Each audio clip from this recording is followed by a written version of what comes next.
astronaut Bob Behnken.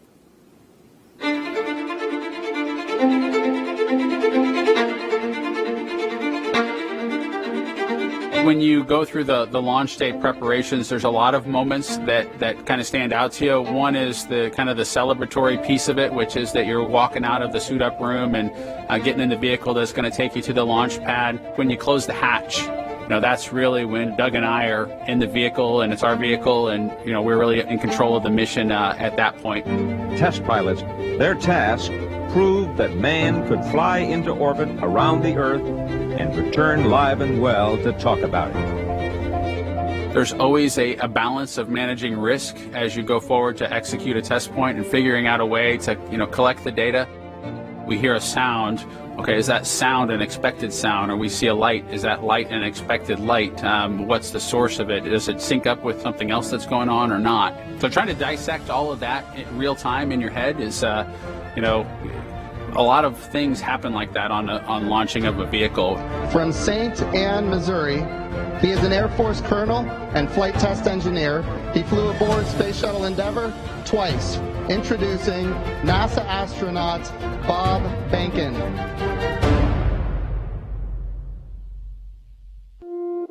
My career at NASA has kind of spanned a couple of decades at this point. I arrived with the class of 2000, went through the training program, primarily focused on the Space Shuttle and the International Space Station, learning those systems. Having launched a couple times on vehicles, the second time was definitely different than the first time.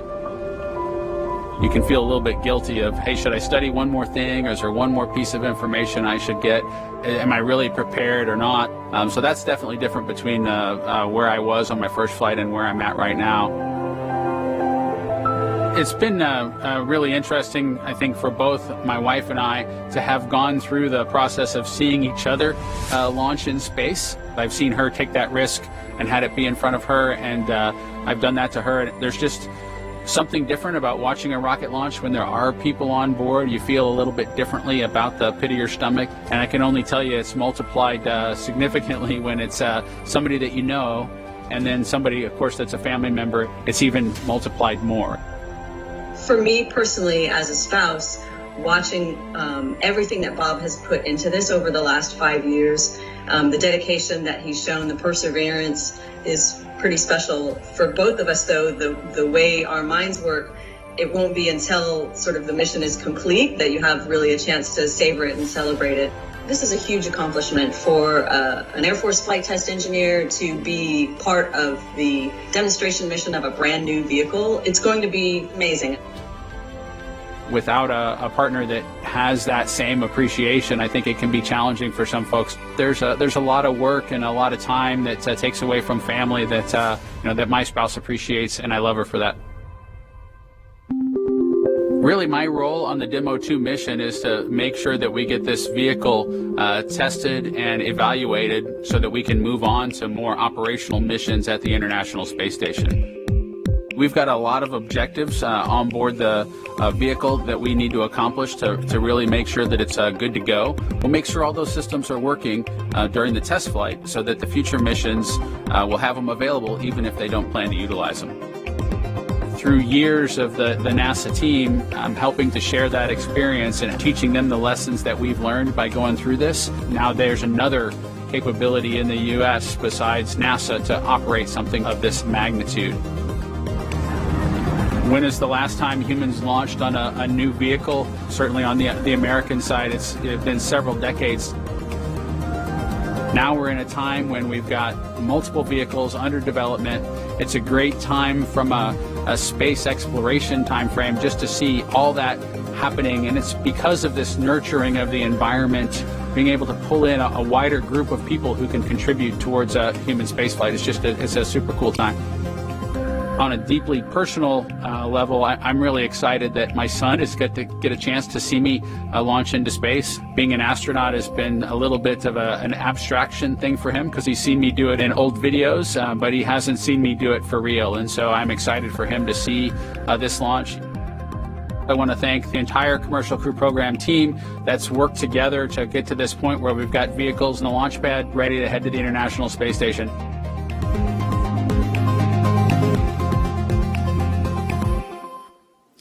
And we're back live in the room now with Bob Behnken on the left of your screen, Doug Hurley to the right.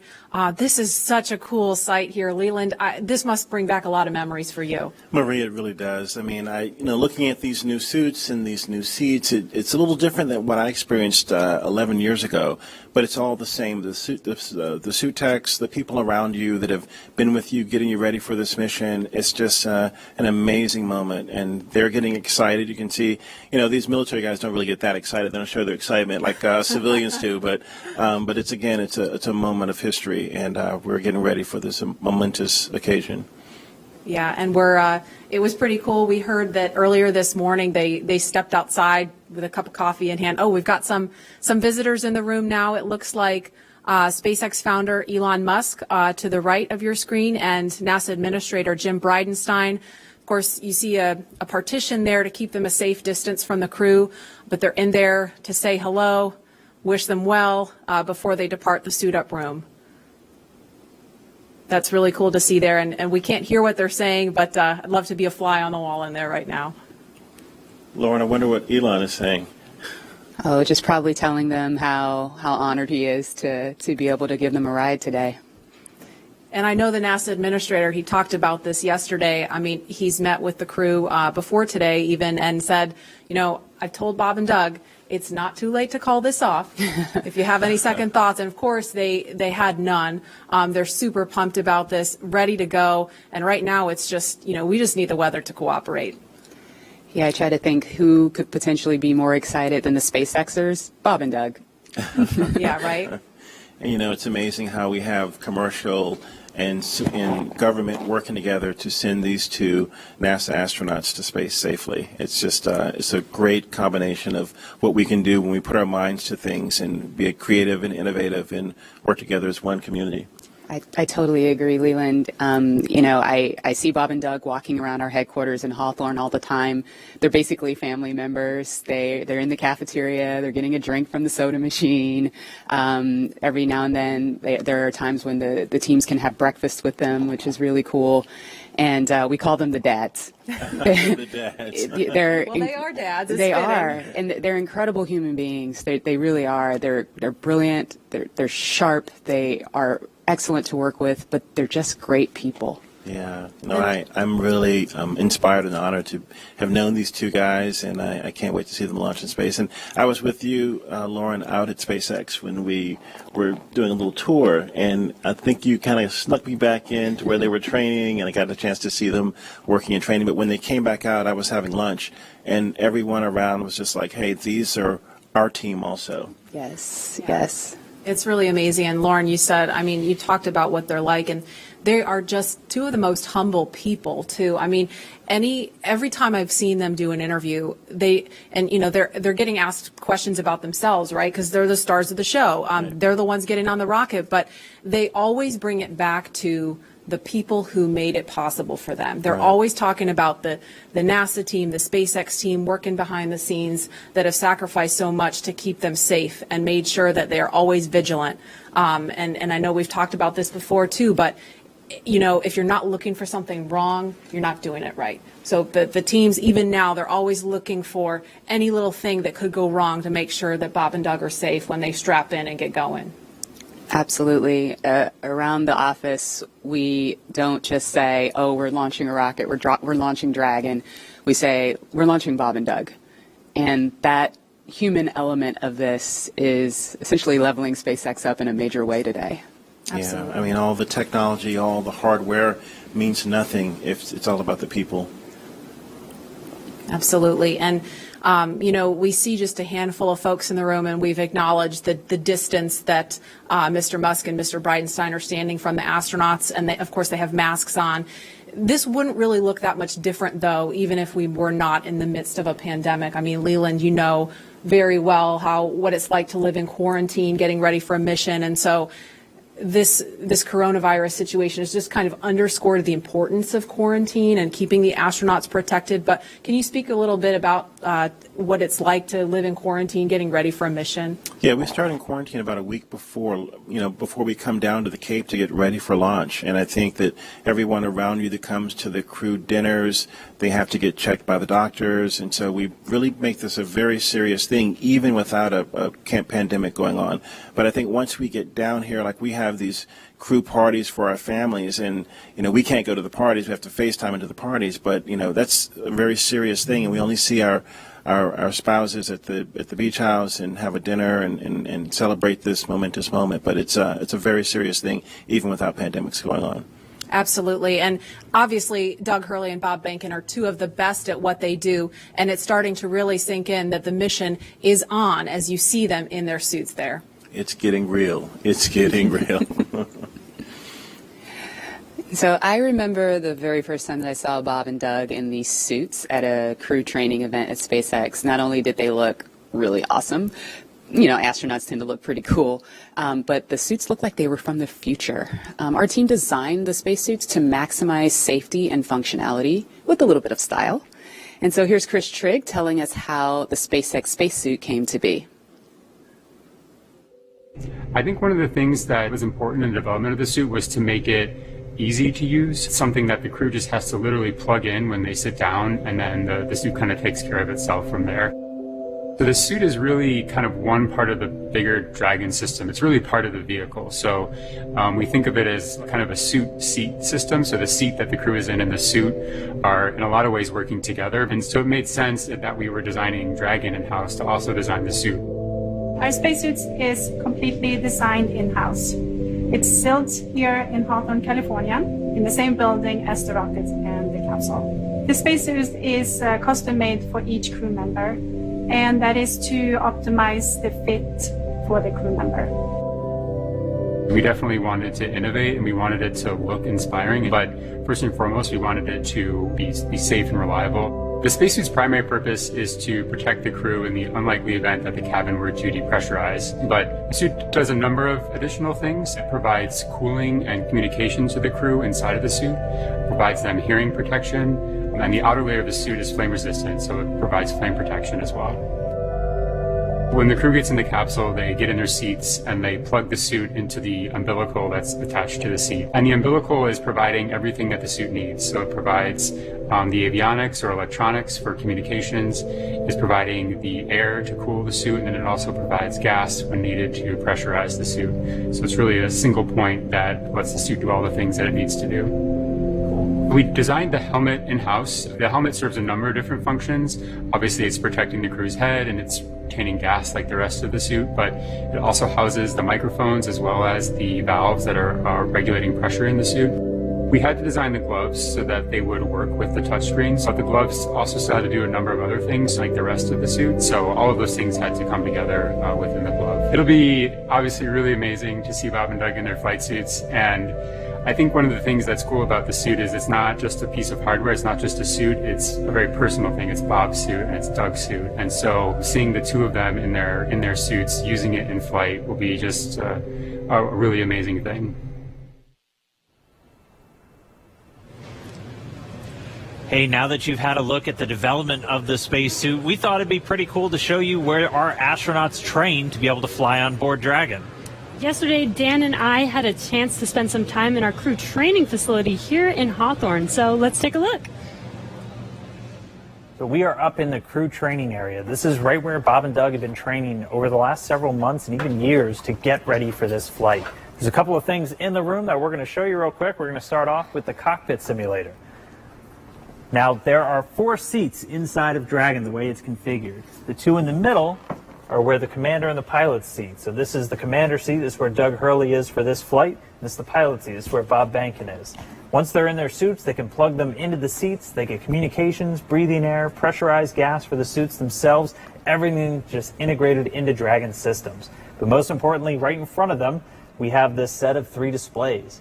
And these are the touchscreen displays that give them access to Dragon. This is their window into their spacecraft. They're able to see all of the different systems. They're able to take control of Dragon. They're able to see where they are over the Earth or in relation to the space station.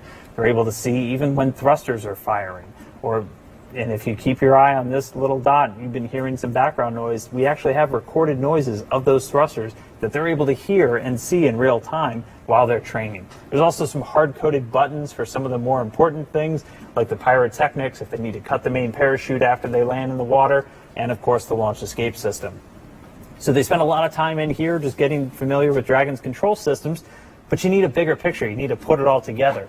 And to do that, we can come over here where you just want something a little more higher fidelity, where you have everything from the seats, the displays, the cargo, all of it, just to really make sure you're training so by the time you get up to space, it feels like you've almost been there before. And that's where we're going to find Jesse. Oh, hey there. I was just training for my next mission to space. But since you're here, let me show you around. This is our flight simulator, which is basically a one-to-one replica of a Crew Dragon vehicle as far as the functionality and the interior. So the astronauts can get suited up, they can practice entering and exiting the vehicle, they can climb into their seats and actually get strapped in. These seats recline back so that they can access these display panels, which are actually functional. And then they can practice flying the vehicle, manually docking with the space station. They can open and close the hatch. And basically, by the time they get to a day like today, they felt like they've already done the mission 100 times before. Well, I'm going to get back to training, so let's get back to launch. We're coming up on T-minus 3.5 hours, and all continues to go well for today's launch. Now at the launch pad, Falcon 9 is powered on. Engine and stage checkouts were performed several hours ago. Everything's looking good on those. Now we're currently monitoring telemetry and pressurizing the gas storage vessels on board both the first and second stages. And as I mentioned, the good news is there's nothing significant to report on the rocket. Now on top of the Falcon 9 in the picture there, behind the crew access arm is the Dragon spacecraft. The spacecraft is ready for the crew who you saw suiting up. They'll be walking out here shortly. We'll bring that to you. Functional checkouts of the spacecraft were performed in preparation for the crew arrival. Most recently, the Dragon propellant system was pressurized to the final flight pressure just about an hour ago. And currently, all spacecraft systems are go. Right now on the pad, you can see some silhouettes in the access arm. The Ingress technician team is up there. They've opened the side hatch and now getting ready for the crew to arrive a little later this afternoon. Now the Air Force Range is supporting us today with air and sea space clearance. They've got no issues at this time.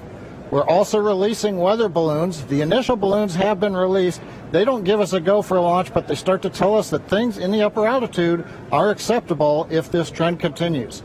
So while we're going to wait on those results to give us a better idea, all the way down to about T-minus 30 minutes, we are anticipating acceptable weather for launch at the upper altitudes.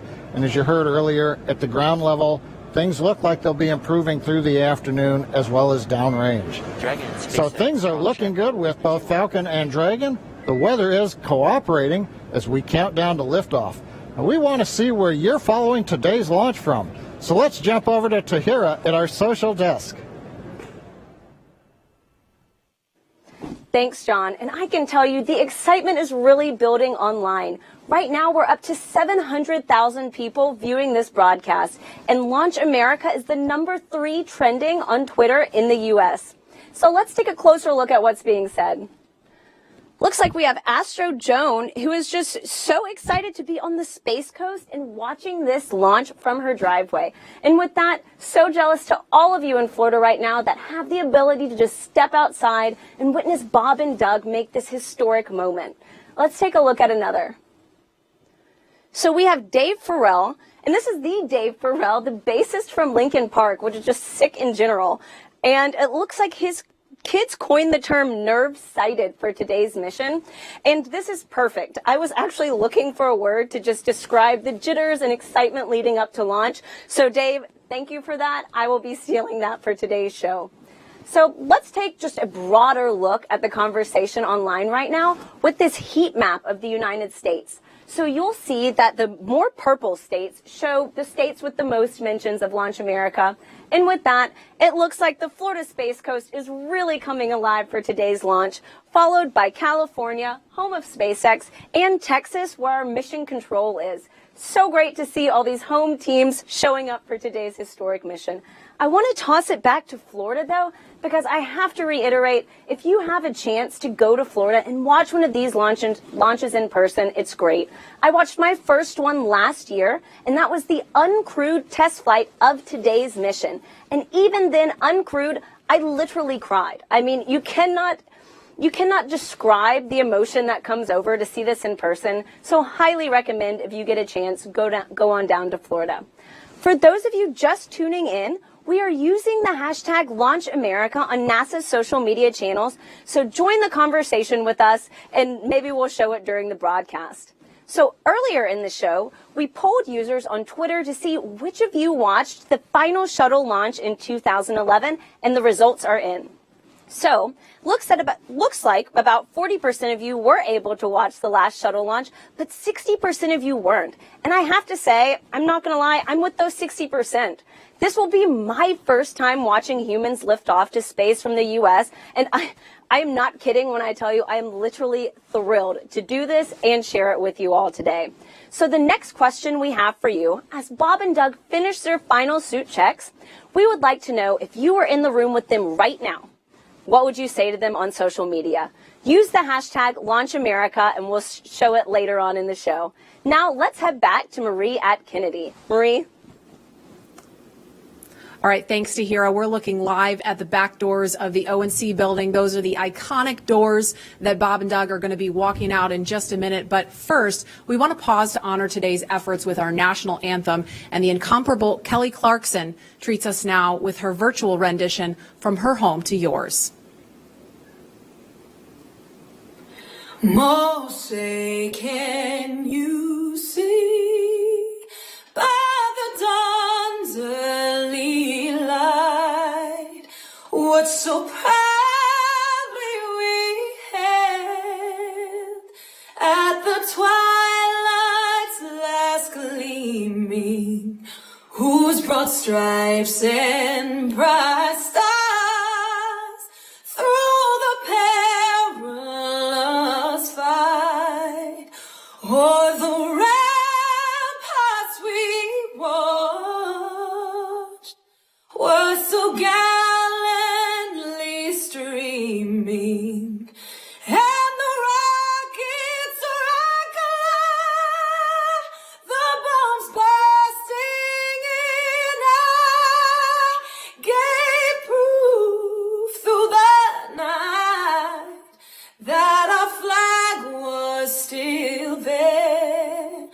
Oh, say does that star-spangled banner yet wave o'er the land of the free and the home of the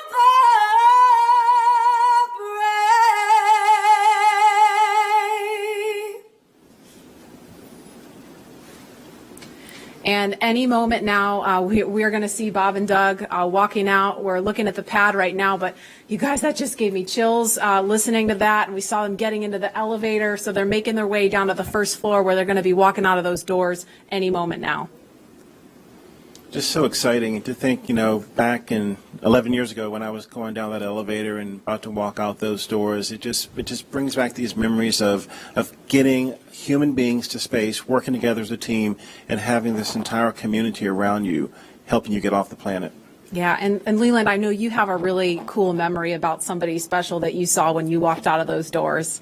Oh my goodness, Marie, when I walked out of those doors, my chemistry teacher was right there from high school, who inspired me to be a scientist.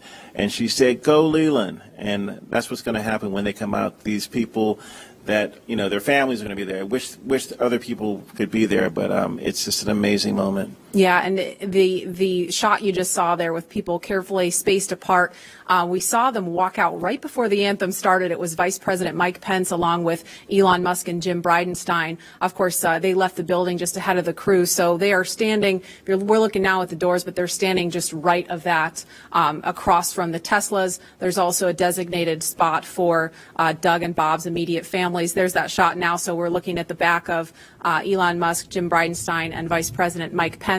Of course, there's a small group of media there also, and so we've kind of blocked this very carefully to maintain social distancing and those that can't have the masks on. But there's the Teslas waiting for them. They got the meatball. There's the worm in the background and the worm on the back of the Teslas. So, Leland, I know we were talking about this earlier. You had some mixed feelings about the worm, right? I mean, the worm, the meatball, when I was at NASA Langley, we changed over to the meatball from the worm. So, Lauren, I know you love the worm. It's worm all day. All day, really? All day. Seriously? Oh, yeah. I'm sorry. I love that the worm is so retro, and it's only fitting that it would be making its way back, bringing the historic just opulence of NASA's past to the present. I'll let you have that. Yeah, Okay. well, thank you. But, Thank the you. chevron and the meatball goes back to Langley's tradition when it was, in aviation, and that gets back to that heritage and that history, too. So I guess, sure. Okay, truce? Orbits. Or truce. I feel like this is a microcosm of what's happening online about the worm. But the meatball's not going away. It's a worm meatball partnership. There we go. There we go. So there's another view there of the crosswalk. There is where Bob and Doug are going to walk out any moment. Of course, they're going to get their photo taken by all the paparazzi there, and we're just standing by for them to walk out. I'm going to check the time, actually, 1:13. So if they walk out any minute now, they're going to be right on schedule to start their final goodbyes and waving to folks, and I'm sure they're going to pause for a photo op. But this is just really amazing. Haven't seen this site since 2011 with STS-135. Of course, Doug Hurley was the pilot on that mission, so this is a really incredible moment. Yeah, and one of the crewmates that was with him was Rex Walham that we're going to talk to later, and we have. Oh, here they come. Oh, here they are. Here they come, NASA astronauts Bob Behnken and Doug Hurley. They've each made this journey twice before for the space shuttle missions, but they've never done this in a SpaceX spacesuit. They've never done this together, and they've never done this on their way to head to a commercially built rocket and spacecraft to head to space. When I was looking for that Astro van, and I see these white Teslas with meatballs and worms on them, it's just a new era in space travel.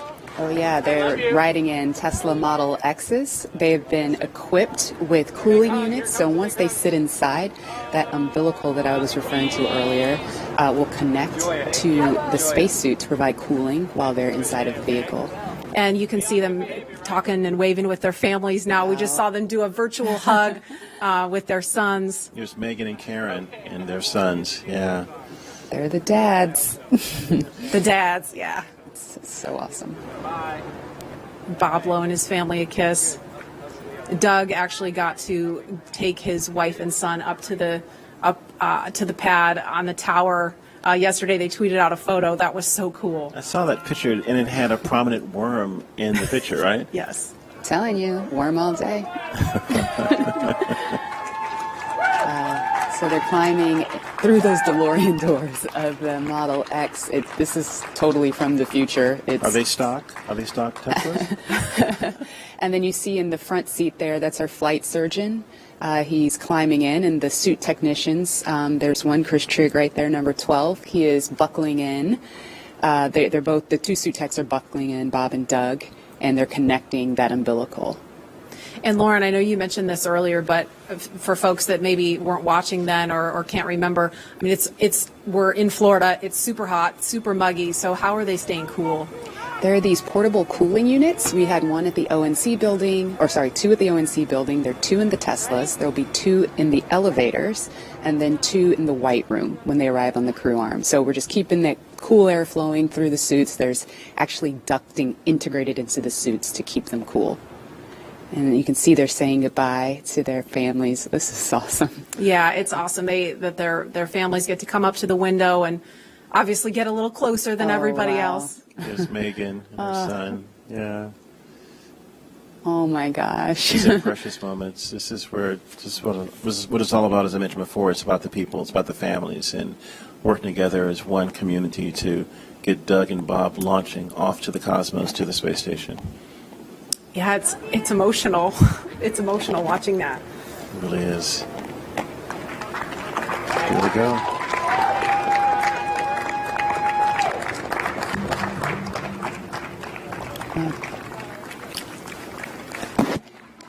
Now, as we see the convoy begin the journey to the pad, 39A, we are thinking about each and every one of you, our colleagues and friends at SpaceX and NASA, who have had a hand in seeing the Crew Dragon commercial crew program come to life. And we wish every single one of you could be here up close to see this, but we want you to be a part of this journey regardless of where you are watching today. And so for the next few minutes, while they're making their way to the pad, we want to highlight those people whose hands and words and thoughts built all that we see here today. And we hope all of you watching can feel that pride that each of these NASA and SpaceX team members has for today.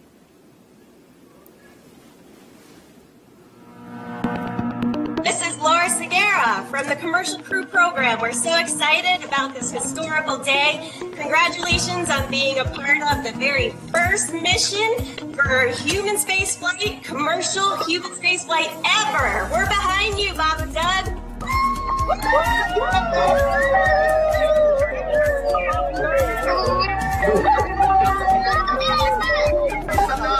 I'm Nicole from SpaceX in Cape Canaveral, Florida. Congratulations to SpaceX for hitting another major milestone, and safe travels to Bob and Doug.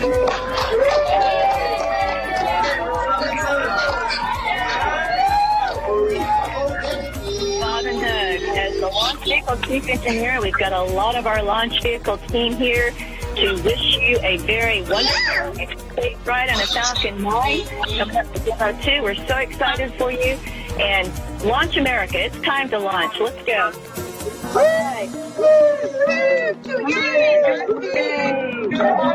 Launch America. Hi, this is Perla from Hawthorne headquarters. We want to wish Bob and Doug a safe trip to the International Space Station. Go Dragon!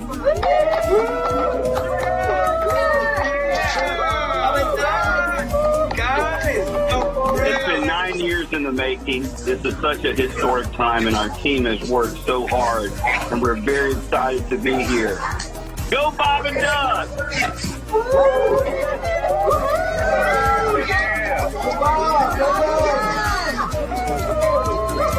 Hi, this is Sam from McGregor, Texas. Go Bob and Doug, go NASA, and go SpaceX.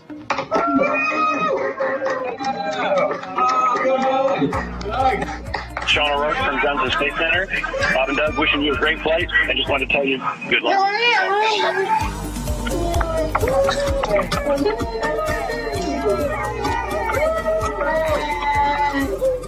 Hi, I'm Dustin Kamak with NASA Kennedy's Communications and Public Engagement Directorate, and we all want to wish Bob and Doug safe travels and Godspeed. You are both an inspiration to us all. Now, let's get out there and launch America. Let's do it. Come on, launch America.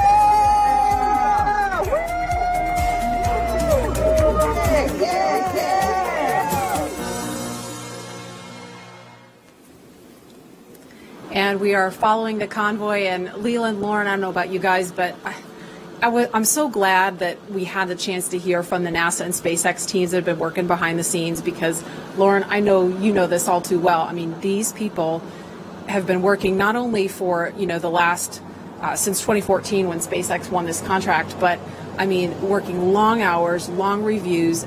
Coronavirus happened, and then they're homeschooling their kids, still trying to get through all the final checkouts and closeouts to get to today, and we made it. And now we're just waiting on the weather, but it's just great that they got a chance to wish Bob and Doug good luck. Absolutely. It is a bummer that we can't all be here in person, but to have that opportunity with that wall of cheers is pretty cool. And you're right. I mean, it's been years of extremely hard work. Fortunately, we've had little milestones along the way, like Demo-1 and IFA, the in-flight abort mission, but it was all leading up to this. And I speak for all of my friends and colleagues that are still working on this program. Today is a career just high for all of those people, if not the pinnacle of it. Absolutely, and I know Doug and Bob appreciate them so much. And as they continue to make their way to the pad, the next astronauts to make this journey are also watching very closely. NASA astronauts Shannon Walker, Victor Glover, and Mike Hopkins, and Japan Aerospace Exploration Agency astronaut Soichi Noguchi will also be flying. They'll be in the Crew 1 mission a little later this year. Of course, that's after Bob and Doug return home. Now, Crew 1 will be the second space flight for Walker and Hopkins, who each flew on the Russian Soyuz. And it will be the first space flight for Glover and the third space flight for Noguchi. He flew on both the Space Shuttle and the Soyuz previously. Now, the Crew 1 mission will be the first in a series of rotational flights to station after Demo-2, once NASA certifies the SpaceX systems for regular crew flights. And right now, Victor and Mike are following along from the Johnson Space Center in Houston, and they are standing by to talk to NASA's Daryl Nail. Daryl, are you?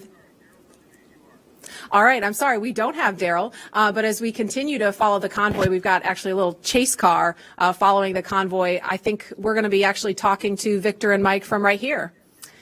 Victor and Mike, are you there? We are here. All right, hi guys. I'm just going to ask you first. You're going to be two of the next people to get on board Crew Dragon. So what are all your thoughts and feelings as you're watching Bob and Doug in the Tesla right now? As you can imagine, there's a lot of emotions. Of course, we're excited for Bob and Doug, excited for NASA, excited for SpaceX, and really the whole country. A lot of pride in what it's taken to get to this moment, all the thousands of people that have contributed to getting to this moment. But then there's also a bit of sense of duty of business as usual. So for us, we're going to be watching, we're going to be listening, we're going to be learning, and all of that to help get us prepared for when it's our turn. And your mission called Crew 1. Sorry, I didn't mean to cut you off. Go ahead. I was just going to say it was also great to see them walk out just now and say goodbye to their families and do the virtual hugs. That was great. There are a lot of emotions, but that's probably the best one. And Victor and Mike, I know recently you had Shannon Walker and Soichi Noguchi also assigned to the Crew 1 mission with you. What can you tell us about them and your relationship with them and your training so far with them? Yeah, you know, I'm very excited about Crew 1. We've got a very experienced crew. You guys hit on that a little bit earlier. Of course, Shannon, she's been with NASA for around 30 years. She's been with the astronaut office for more than 15 years, and of course Soyuz long duration, so she's seen a lot around here. Soichi, you know, with Jackson, he's done it all. 1996 when he first became an astronaut, shuttle, space station, short duration, long duration, spacewalks, you name it. And so, you know, we kind of late in the game here had our full crew complement, and so it's really helped getting them in with all of that experience. It's really streamlined the process for our becoming more cohesive as a crew. Yeah, you know, they really hit the ground running. We showed up to our first sims, and it felt like we had done it several times before. And so it's great because we do have a lot to get done. We not only have to learn to fly and to operate the Crew Dragon spacecraft that Bob and Doug are going to do later today, God willing. We also have to be ready to do all of the things that a crew on board the space station does. The spacewalks, the research, the basic upkeep of the space station. And so we also have all that training going on as well. And that's what we've been doing for the past several months together. And now I have a specific question for Mike. I know that you've flown on the Russian Soyuz and not specifically on Space Shuttle, but can you talk about the tradition of the ride out that we're seeing now? Yeah, the ride out, you know, it's very symbolic. It's symbolic of that transition, the transition from months and years of preparation to the actual execution of the mission itself. And so for the astronauts, for Bob and Doug right now, It gives them an opportunity to reflect on all of the work that it took to get to this moment. But then it also gives them time to focus on the job, to really mentally prepare for game day.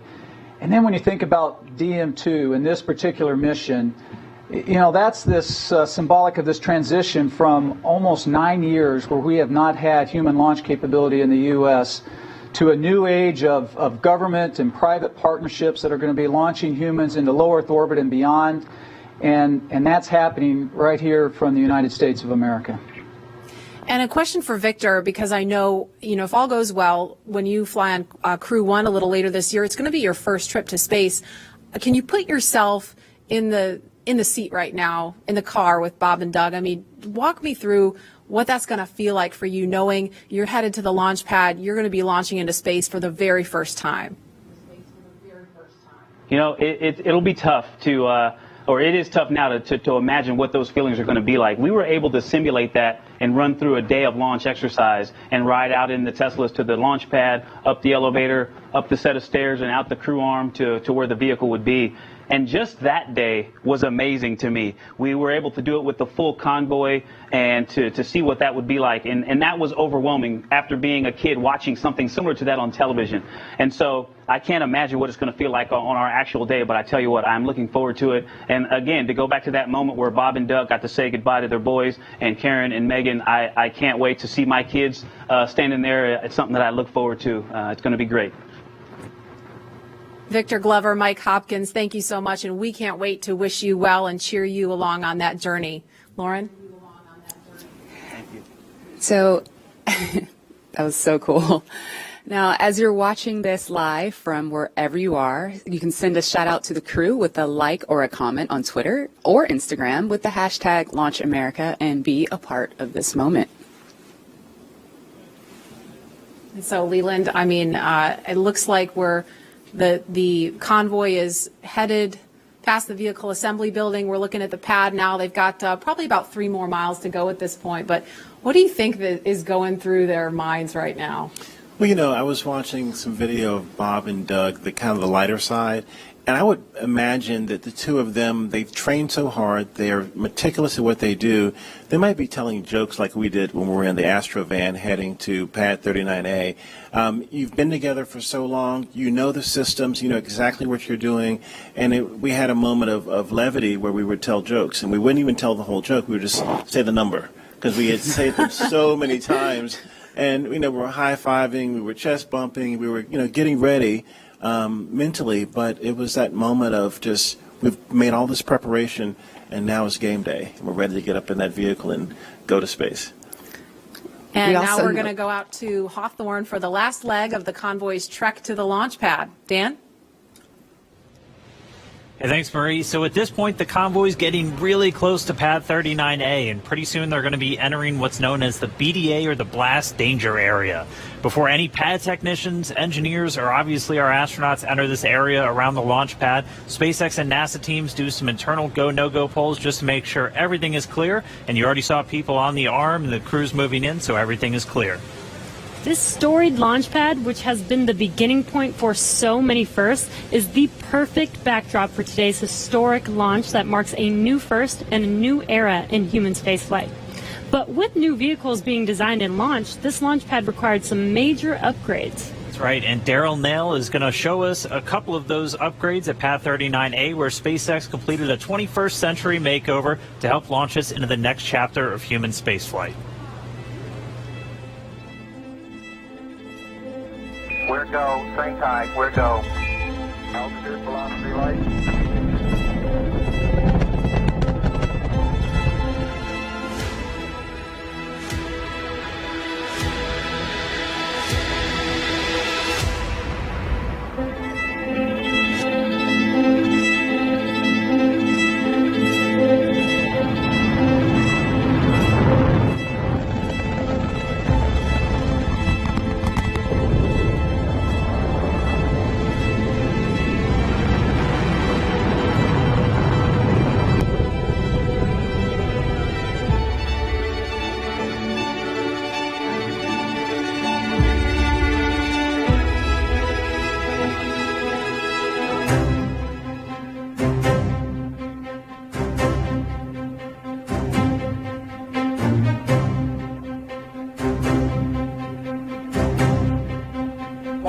Some say the moon. Why choose this as our goal? And they may well ask, why climb the highest mountain?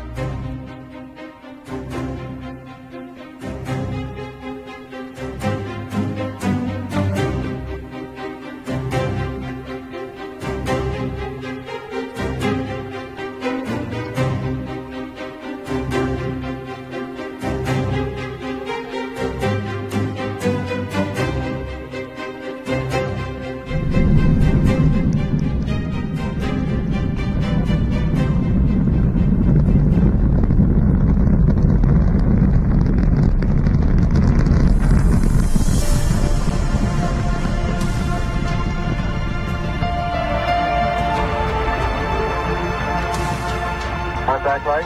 Okay, engine stop. We copy you down, Eagle.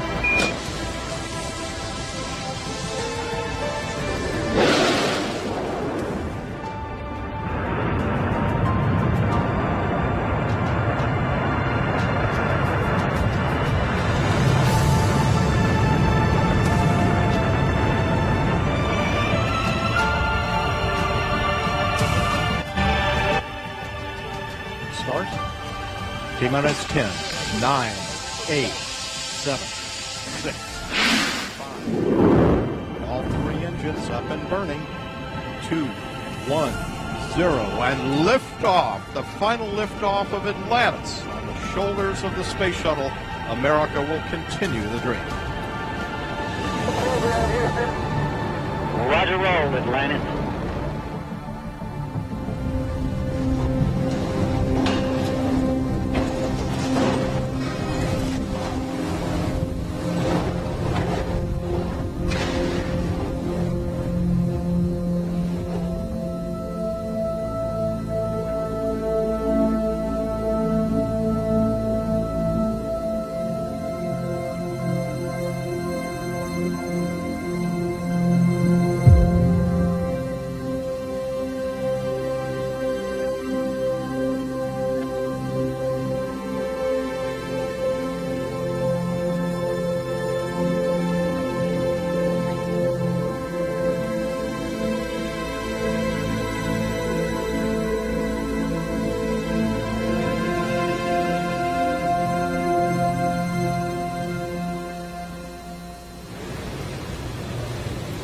And you can see on your screen, Bob and Doug are getting very, very close to pad 39A. In addition to these launch pad upgrades, SpaceX also made changes to both Falcon 9 and Dragon to enable flying crew. A key update to this latest version of Dragon is its highly reliable launch escape system that is capable of carrying crew to safety at any point during ascent of the rocket. Right, and I'm sorry, I'm just waiting for that pullback moment on the camera where we're going to see their cars roll right up to the pad. Another key upgrade, though, for everything today is Dragon's new life support system. As you can imagine, and oh, sorry, there we go, crew arriving at the pad. As you can imagine, flying humans requires keeping a habitable environment inside Dragon throughout the entire flight. And so that's everything like providing breathing air, keeping the capsule at a safe pressure, keeping it free of contaminants, removing carbon dioxide, regulating temperature and humidity, and implementing a waste collection system, aka the toilet. The changes to Falcon 9 were small but extremely meaningful to meet NASA's requirements for safety for human spaceflight. And specifically, SpaceX had to prove a high degree of fault tolerance, meaning that small failures in the system would not lead to mission failure. Falcon 9 was already able to handle engine failure, but new emphasis was put on making sure that a failure throughout any phase of launch would not mean mission failure. And that's a really cool view on your screen with Bob and Doug getting out of their Teslas. That is amazing. And this goes down all the way to latches, control valves, electronics, and wiring, and so much more to keep them safe. All right, well, with the astronauts now on location at Pad 39A, Marie, Lauren, Leland, take us through the crew making their final steps towards that Dragon spacecraft. All All right, thanks, Dan. That was really cool to see. We can see the Teslas on the screen there.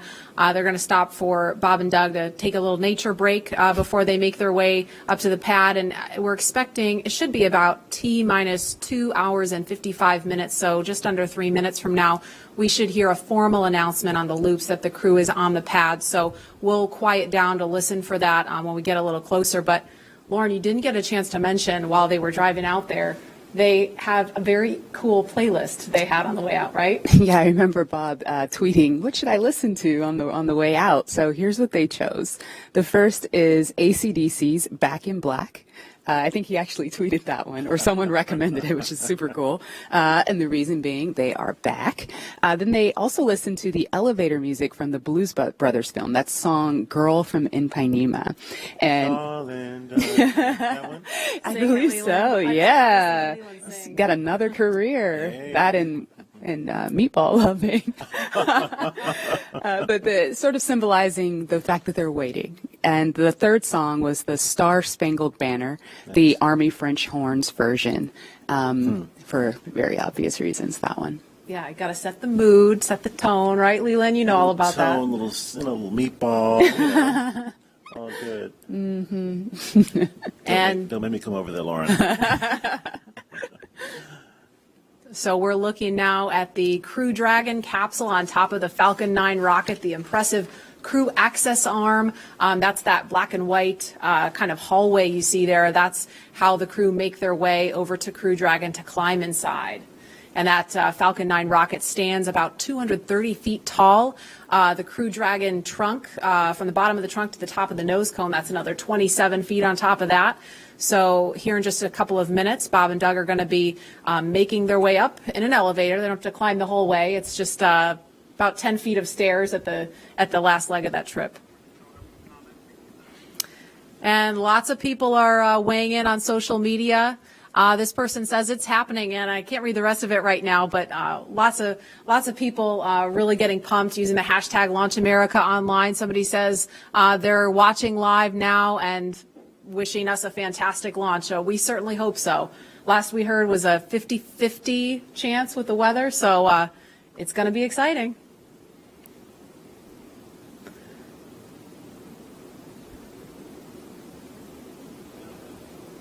And it looks like, I'm not sure if that one is Bob or Doug in this one here. Can't tell from this view, but looks like one of them is getting ready to get out of the Tesla in just a minute. Lauren, our suits our pumpkin suits had different colors for what mission position you have. Do these suits have colors to designate the two astronauts? Do you know?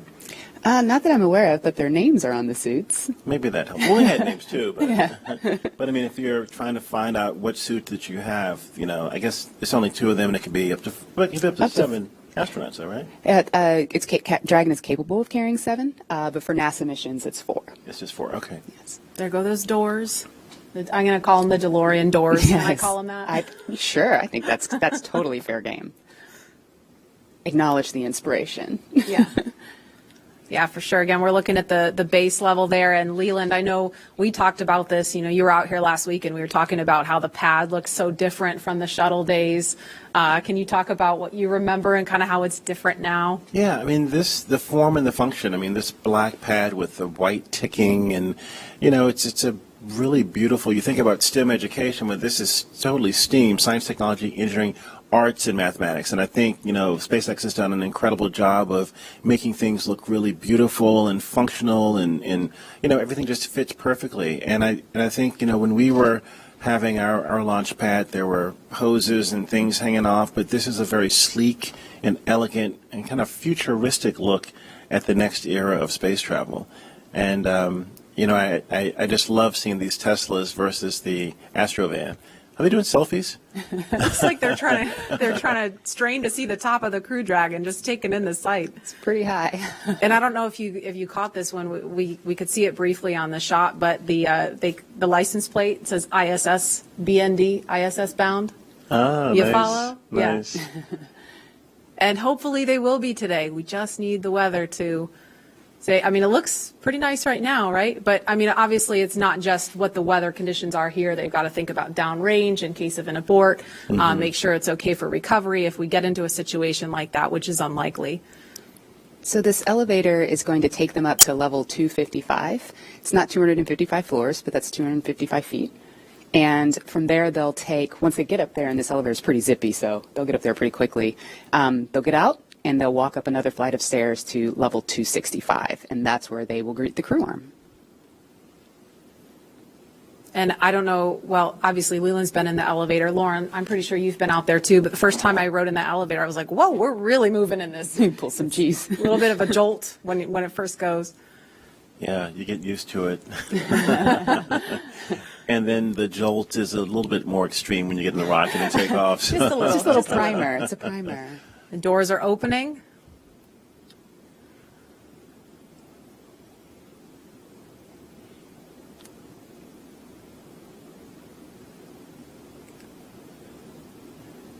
And here they come. It's a beautiful view up there too of the, all of the surroundings in Florida and this national wildlife retreat that we have here. But getting ready for the business at hand of getting in the rocket and heading to the cosmos.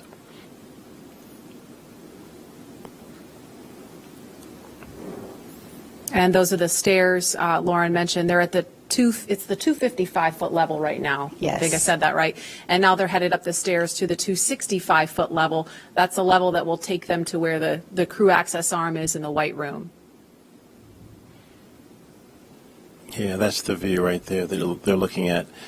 And Lauren, what are those chevrons, those white chevrons on the floor? Where do they lead to? Those are basically highlighting the exit path. So in the event that that anyone up there needed to get away ASAP, they follow those arrows to where escape baskets await them. There's 7 baskets, and they'll hop in there, and it's kind of like a zip line. They'll slide all the way down from that fixed service structure down to the ground, safe and away from the rocket. Great. And at the top right of your screen where you see them, there's actually a phone right up there next to the worm. There's the worm again, Leland. But there's a phone. I'm okay with that now. Okay. It really pops up there. Yeah, it's like it belongs there or something. It's funny, isn't it? Leland, tell us about the phone. What's the significance of the phone up there? Yeah, I mean, you can call family members that you maybe weren't able to come to the launch, and in this case, there are quite a few of them. But it's a last minute to say goodbye and say that you're going to talk to them when you get to space. Absolutely. And again, they're just kind of taking in the sights before they go into the white room, and the pad team is there. You can see them. They're in black with the white numbers on their back. They're all members of the pad team. They're going to be helping them when they get into ingress. Actually, we're at T minus 2 hours and 50 minutes right now, at about T minus 2 hours and 35 minutes. So just under 15 minutes from now is when the astronauts will ingress. That's the term we use for climbing into Dragon. And of course, they will have the assistance of the suit techs and get buckled in.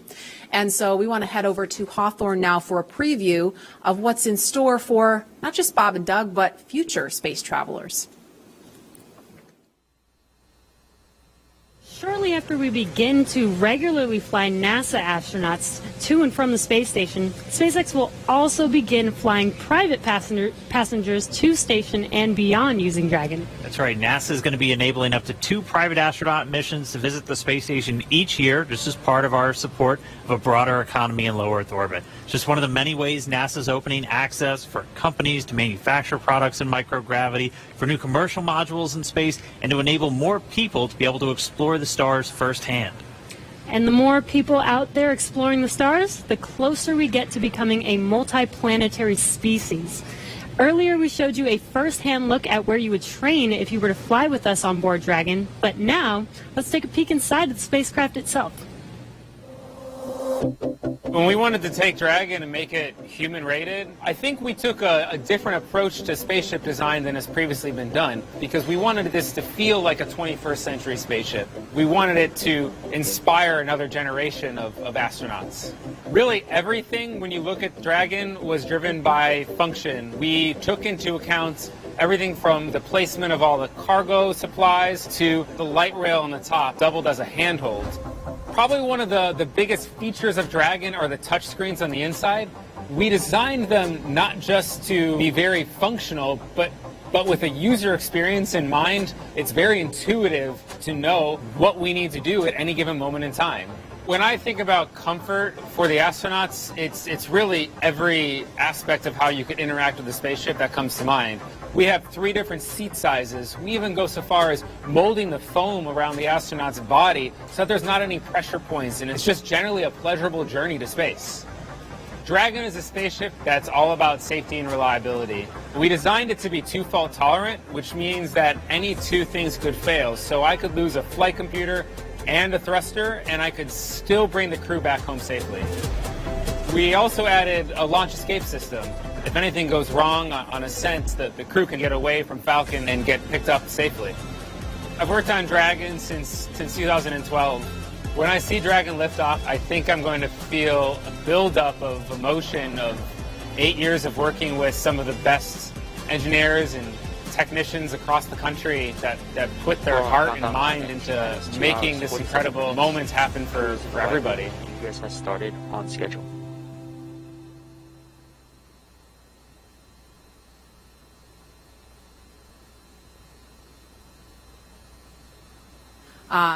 We see them signing. Looks like they're signing something in there right now. Yeah, we give them a black Sharpie to sign the white room. It's starting a new tradition. Yeah, we didn't do that. That's nice. That's awesome. It's a good tradition. Yeah. And while we were in the video, we saw Bob and Doug walk down the crew access arm. Leland, it's like that, futuristic look that you talked about. I mean, what did you think seeing that and how that kind of compare and contrast what that was like during shuttle? It's really beautiful, I think. I mean, back when I was flying on shuttle, everything looked. I look at the thumbs up from Bob. He's getting excited. Just a few little photos at the end there, but it's just a totally different era. I mean, the SpaceX team is really looking to make something futuristic. It's looking like something from the George Jetsons or from other movies that you've seen on television and at the movies. And I think it's something that inspires our country and inspires our children especially to see that they want to be these astronauts. They want to study hard and be that next generation of explorers launching from Cape Canaveral in a SpaceX rocket, or working for NASA, or working for SpaceX, or any of the other companies that are trying to get off planet. And I think that this change in the way that we're doing business is going to be a really great way of getting more people to the table to fly in space. Yeah, that was really important to us. Dragon, we see it as a 21st century spaceship. It needs to look like a 21st century spaceship. It flies like a 21st century spaceship. So of course, the ground support equipment should look like it's from the same era. The suits do. Mm-hmm. All of that sort of future-facing technology and aesthetic is super important to us. Actually, right now, you can see that duct in the hands of member number 5 there. That is an ECS duct, or Environmental Control System duct. Once this original, who just went in? Was that Doug or Bob? I think that was Doug. Okay. Doug that was just Doug, climbed in. yeah. That is awesome. He's ahead of schedule. Somebody tell him to climb back out. Booking. It is great. He's ready. He's like Leland. We were joking earlier about it. We were going to have to buckle Leland into his seat here to keep him from running out there. Yeah, if we had stayed outside, I was going to swim across the moat and run over and get in the vehicle with Bob and Doug. All right, But now Bob's going in. Yeah. This is great. So the suit technicians are helping the crew climb inside. They're holding back the hatch seals to protect the seals on the hatch, but also making sure that the crew doesn't hit their head or anything on the way in. Even though they have helmets, we still don't want that to happen. And they climbed in a couple minutes earlier than we expected them to, but Lauren, that SpaceX has rehearsed this over and over and over again with Bob and Doug, and and I've heard them say, well, we might be a little bit ahead of schedule if we're ready. It just gives them more time to check things out. Yeah. So right now, what the crew, the suit technicians are doing is they're strapping the crew's feet into these restraints that the boots sit inside of. They're then going to close those 5-point harnesses around them. I know, Leland, you talked about some of the harnessing that you had in the past with the shuttle. Yeah, I mean, this is such a more sleek design where there's one point to plug in to get cooling, communications, and everything. And we had a 5-point harness. We, had these hoses and things all over the place. But I think this is a much more streamlined look into the future of space travel. And similar to what was going in the ONC building during the suit checkouts, that seat umbilical is going to connect to the right thigh of the spacesuit. There is a fluid module that is connected to the spacesuit, and that provides fresh cooling air and also nitrox for the leak checks that are going to come up later. But the audio system is also going through that umbilical. Mm-hmm. So while the crew while the suit techs are getting the crew all buckled in, they're going to perform a comm check. And that's, again, similar to what was done at the ONC building, but this time the integrated two-way communications between the astronauts and the ground crew.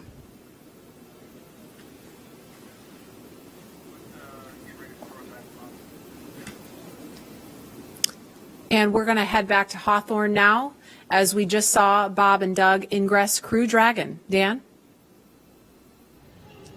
Hey, thanks. Yeah, it's incredible to see them inside the capsule. If you're just now tuning in, great timing. You're watching our coverage of the mission known as Demonstration Mission 2 or Demo-2.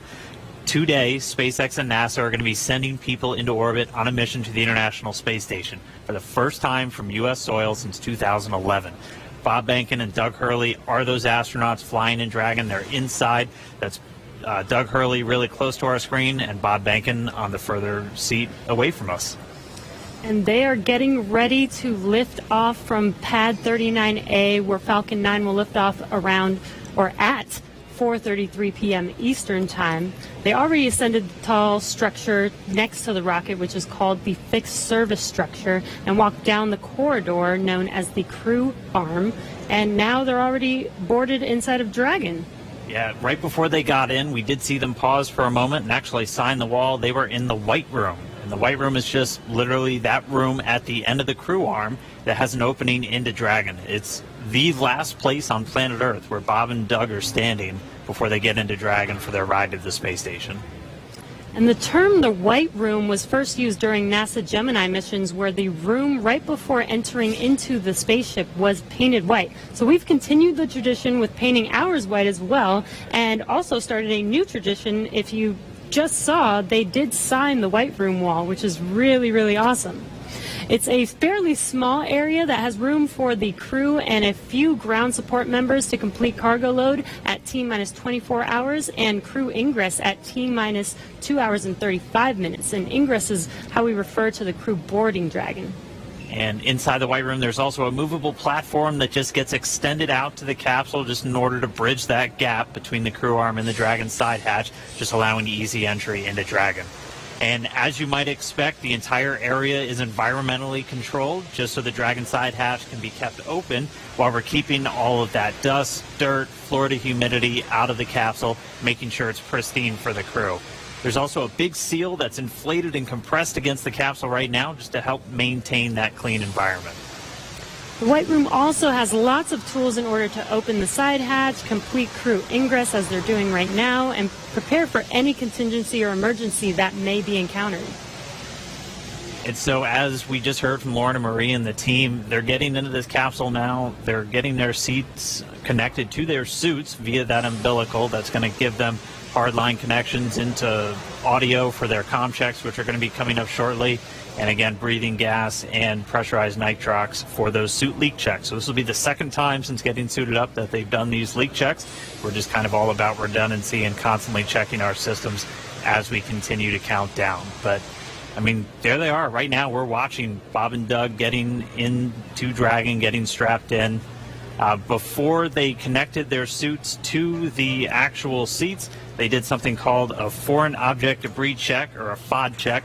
And that just means that they actually get inspected for any substance or debris on their suit that could interfere with those systems on Dragon. And to help protect against debris, the crew has covers on their boots as well as their umbilical port on their suits that need to be removed before they can ingress. So they've already removed those, and as you can see, they are getting strapped in. And once the FOD check is complete, our commander, Doug Hurley, entered first, and then Bob Behnken followed after him. And they're getting buckled in right now, as you can see on your screen, and attaching their umbilicals to their suits. The umbilicals allow the crew to have comms through their suit and air to help keep them cool, as well as delivers nitrox for suit pressurization. And as we mentioned earlier in the broadcast, the suit's primary function is to protect the crew in the event of a cabin depressurization. And just walking through the interior a little bit, there are 4 seats configured inside Dragon right now. They're numbered 1 to 4 from right to left when you're looking at the seats. So we've had a couple of camera views just from the hatchway, so in the white room. If you're looking at that angle, you go from 1 to 4 right to left. Doug Hurley is in seat 2, or the commander seat. Bob Behnken is in seat 3, which is on Crew Dragon is the pilot seat. And then obviously nobody is in seats 1 and 4 today. Crew Dragon is designed to carry 4 astronauts on these future NASA missions, and we met 2 of the Crew 1 members and heard about their other 2 crew members a little bit earlier. Directly in front of both of our crew members today are 3 touchscreen displays that they're going to use throughout the flight, giving them insight into Dragon systems, seeing any alerts or issues with the vehicle, and if required, taking control and manually flying Dragon. We can see Doug Hurley manipulating those displays right now. And coming up, the crew will do a comm check to make sure that they can hear mission control, and their seats will be rotated into position for launch so that they can see those display panels right in front of them. So now let's check in with John Innsbrucker for the latest on the health of both vehicles. Over to you, John. We're at T-minus 2 hours, 36 minutes, 30 seconds in the countdown for the launch of Falcon 9 with Dragon to the space station. The Dragon launch ops team has completed their major activities to prepare the spacecraft for the astronauts. Checkouts are complete of major systems, including the escape system. And as you can see, ingress of the astronauts well underway. They're hooking their suits up to the various cabin systems. Right now on Dragon, there are no issues in work. Comm checks will be coming up shortly on the Dragon spacecraft with the crew. We might be able to hear some of that, and we'll bring it to you as it happens. Now, currently, the Falcon 9 team is preparing for their final checkouts and propellant load. Checkouts are due to begin at T-minus 2 hours. That's when the majority of the launch crew will actually get on console officially in Fire Room 4 at Kennedy Space Center. Currently on Falcon 9, all systems are go. The Air Force Range continues to report no problems with air and sea space clearance. Everything's looking good. Roadblocks are up around the launch pads. The weather forecast continues to be acceptable, but something we're going to watch all the way through. We're not only looking at weather at the launch site, but we are looking around the world. We need to make sure conditions are acceptable if Dragon has to splash down in the Atlantic in case of an escape. We're also monitoring contingency splashdown locations if the crew had to come back to Earth before docking with the space station. Right now, those conditions are getting better as we go through the day. At the launch pad, things continue to be a 60% probability of violating the conditions, or 40% chance, if you're an optimist, of good weather. But right now, the clock is continuing to count down. All systems are go. We're just inside T-minus 2 hours, 35 minutes. All right, now as Bob and Doug finish their ingress procedures and get comfortable inside Dragon, we're going to continue to listen for those comm checks. They should be coming up in just a little bit. But right now, I'm joined now by SpaceX's Jessica Jensen and Lars Blackmore just to discuss a little bit more about what make Dragon and Falcon 9 a 21st century launch vehicle. So first off, thank you so much for joining me today. Jessica, I'll start with you. Yeah. Walk me through kind of Dragon's life history and how we got to where we are today. Sure. So Dragon was designed from scratch 12 years ago by SpaceX. It was designed to carry cargo to and from the International Space Station. And what that means is 12 years ago wasn't that long ago. So we got to use state-of-the-art materials, state-of-the-art, computer processors. So really, Dragon, to start off with, is already a modern advanced spacecraft. But then there's 2 other parts of it also that really led to commercial crew. One part of it was that we actually were able to man-rate Cargo Dragon while it's in the vicinity of the space station and attached to the space station. So that was a huge learning curve for crew. We human-rated a spacecraft for a portion of the mission, and then for crew, you just have to obviously expand it for the whole mission. And then the last part was Cargo Dragon has been this amazing test bed for commercial crew. And what that means is we were able to test out like heat shield materials and parachute materials on Cargo Dragon before they ever flew on Crew Dragon. Very cool. And that's just one part of the equation. Lars, walk us through, again, just the flight history of Falcon 9 from the humble beginnings to where we are today. Well, Falcon 9 first flew almost 10 years ago today. And even though the first version of that rocket couldn't carry humans, the fundamental design was made with that goal in mind. Over the course of 87 launches, we've steadily improved the rocket so that now it has twice the payload to orbit that we started out with. We can land and reuse the first stage and the fairing, and most importantly for today, we have the reliability that we need for humans. Now, what's interesting is that reliability has come from steady upgrades and almost a decade of flight experience, but it's actually quite hard to prove reliability. This is something that the commercial airline industry has been grappling with for decades. And just like them, we rely on lots and lots of testing. So, for instance, if you take the Merlin 1D engine, that has to fly for about 6 minutes continuously to get to orbit. We took one of those and ran it for more than 250 minutes to get the statistical proof of reliability that we need. So it's that testing and lots of analysis that gives us and NASA the confidence that Falcon is ready to fly humans for the first time. And obviously a lot of additional upgrades, a lot of additional testing had to go just to make sure that both of these vehicles were human rated. So walk us through some of the specific upgrades to Dragon to meet that criteria. Yep. So the first one's pretty obvious. We had a Cargo Dragon. It has lots of cargo cubbies, so we took all of those out, replaced it with astronaut seats, crew displays, and crew controls. But one thing that people may not know is on Cargo Dragon, we've actually been flying mice to and from the International Space Station for years. And what that meant was we had to design an environmental control and life support system for Dragon years ago. It oxygen, it scrubs carbon dioxide, and among other things, controls temperature and relative humidity. So even though that was done on a smaller scale for mice, it was a learning curve on how to help man-rate a spacecraft when you have to do it for humans. And then, Lars, same question. What kind of specific upgrades had to go into it to certify Falcon 9 for this day? Well, I already mentioned the reliability upgrades. One upgrade that I think is particularly interesting is the launch abort trigger. So people probably know that Dragon has the ability in mid-flight to separate from Falcon and boost the astronauts away to safety in the case that there's some kind of emergency. And that could be triggered by the astronauts or by the ground crew. What people may not know is that Falcon itself has the ability to cause that trigger, and it will do that entirely autonomously using algorithms, software, and sensors. And that's particularly important in the case of a time-critical fault, where aborting quickly means aborting safely. And in some cases, Falcon can do this quicker than 0.3 of a second, so much faster than a human. And Lars, I'm going to pause right there for a sec. We're getting some comm from the crew. And so coming up shortly, we're going to hear these communication checks. Bob and Doug are going to be talking to several positions down on the ground, and they're going to be using both communication speakers inside of Dragon and inside their suits in a series of communications checks. They're also going to be doing these checks over different satellites and ground stations. PLT, comm check, umbilical.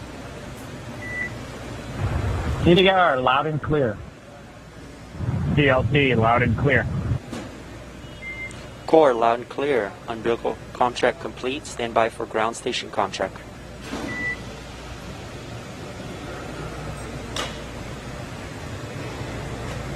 And you'll hear him referred to CDR as Doug Hurley. That's the commander. PLT pilot. That's Bob Bankin. And so that first one we heard was through the umbilical, so that communication linked directly into their suit. Now they're going to do a communication check over the ground stations. We'll also hear one over TDRS. That's the Tracking and Data Relay Satellites.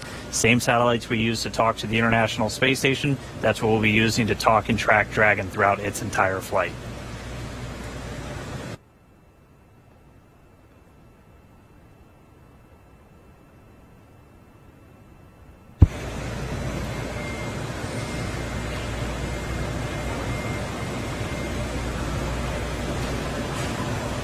So again, just waiting for a moment for the teams to continue configuring everything. They're going to do these ground checkouts now.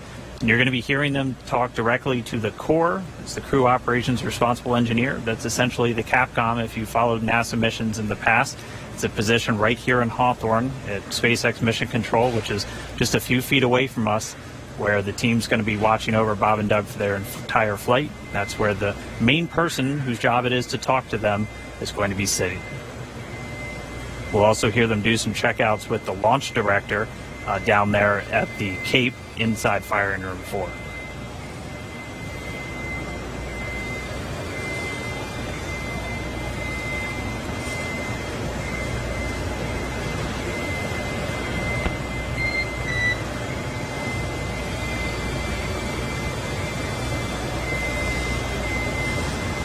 And you'll be hearing those very characteristic beeps. Dragon SpaceX contract.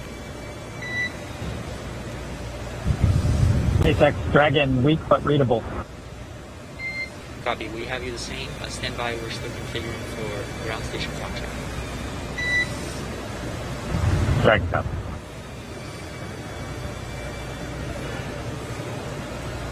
And just to further explain some of those voice protocols that you're going to hear, you might be used to hearing Houston Station or Houston Shuttle or Houston Endeavor back when we were flying those specific shuttles. You're going to hear SpaceX Dragon. That's the SpaceX team calling the Dragon team on orbit. And then Bob and Doug will be able to respond. And so they're going to continue to configure. We'll get these ground station checkouts momentarily. And just a reminder, you're going to hear that very unique beeping sound. That's called a quindar, and that's been something that's been used throughout space-to-ground or air-to-ground communications throughout spaceflight history, and that's really just for teams who are in mission control or supporting the launch know when you hear that sound, it's time to listen. Dragon SpaceX ComCheck ground station. Dragon has a loud and clear, much better, Jay. And core loud and clear. Ground station ComCheck complete. Stand by for TDRS ComCheck.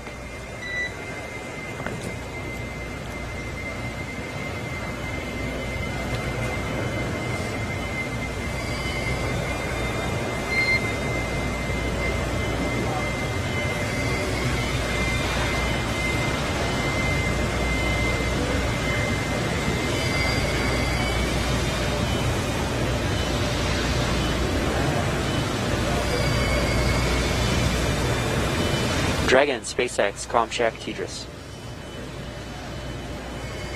SpaceX Dragon, loud and clear. Core loud and clear. TDRS ComCheck complete. Stand by for checks with MD, LV in the launch configuration. Dragon MD on countdown 1. ComCheck.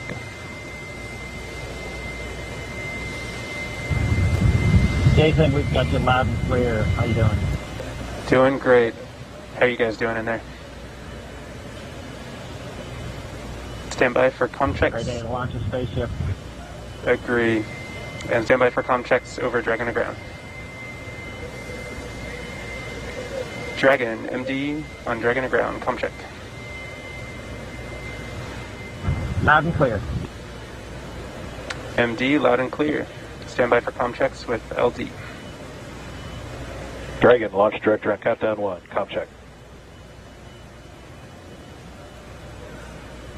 Mike, we've got you loud and clear. Good afternoon. Good afternoon, gentlemen. Let me try on Dragon to ground 1. Dragon, SpaceX launch director on Dragon to ground 1. ComCheck. Loud and clear. Have you the same? Dragon SpaceX launch configuration ComChecks are complete. Report when ready for seat rotation for section 2 of 4.100.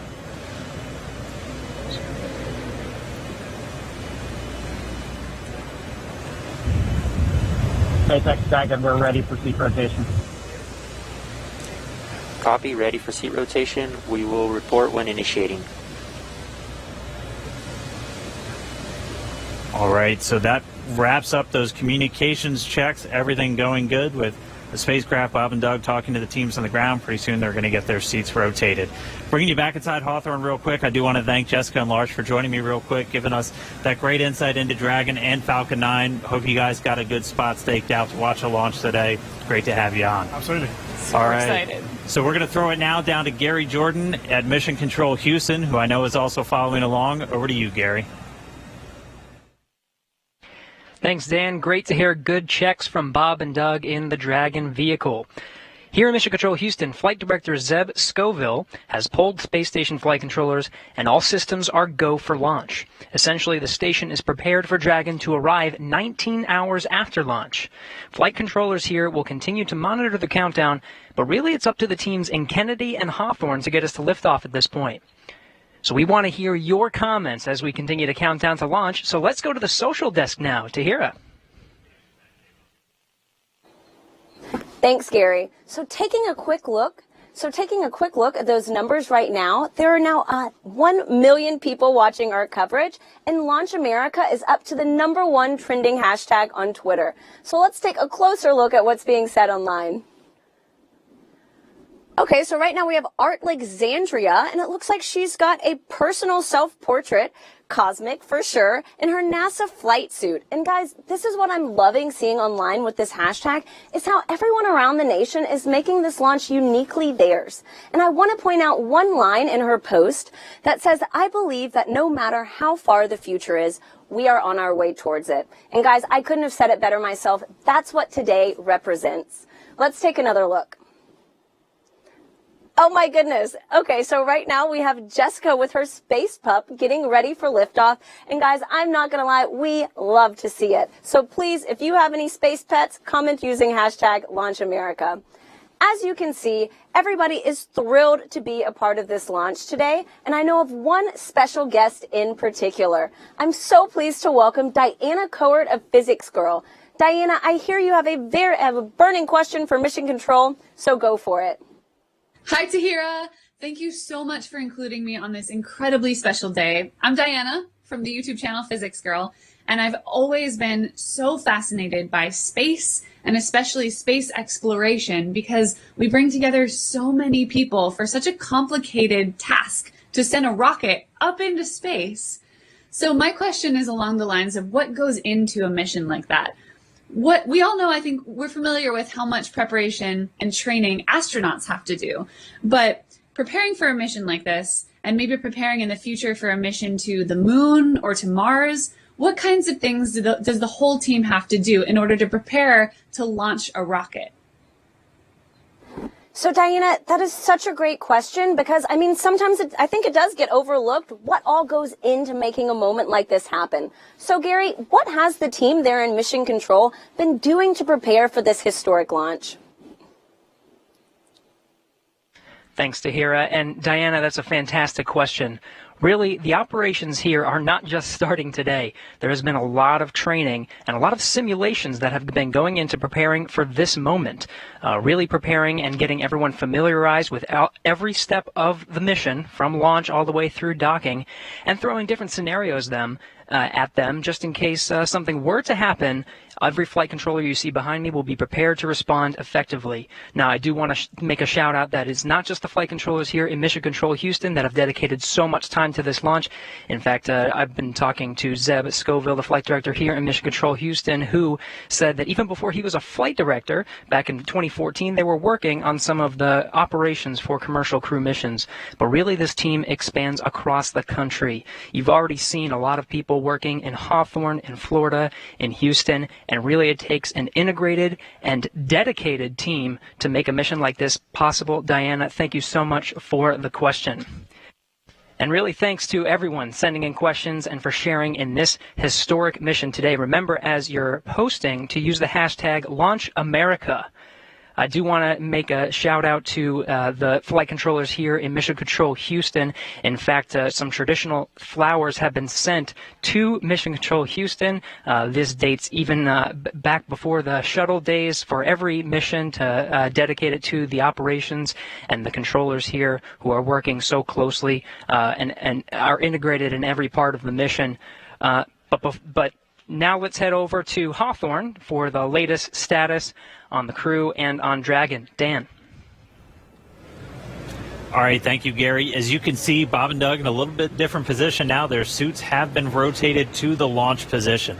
So this just puts their backs a little bit more horizontal with the ground itself, or parallel with the ground itself, and places those displays directly in front of them. We've also already moved into suit leak checks, so this is the second time they've had these leak checks done in their suit. So pressurized nitrox now flowing into those launch and entry suits that they're going to be wearing throughout the dynamic phases of this mission.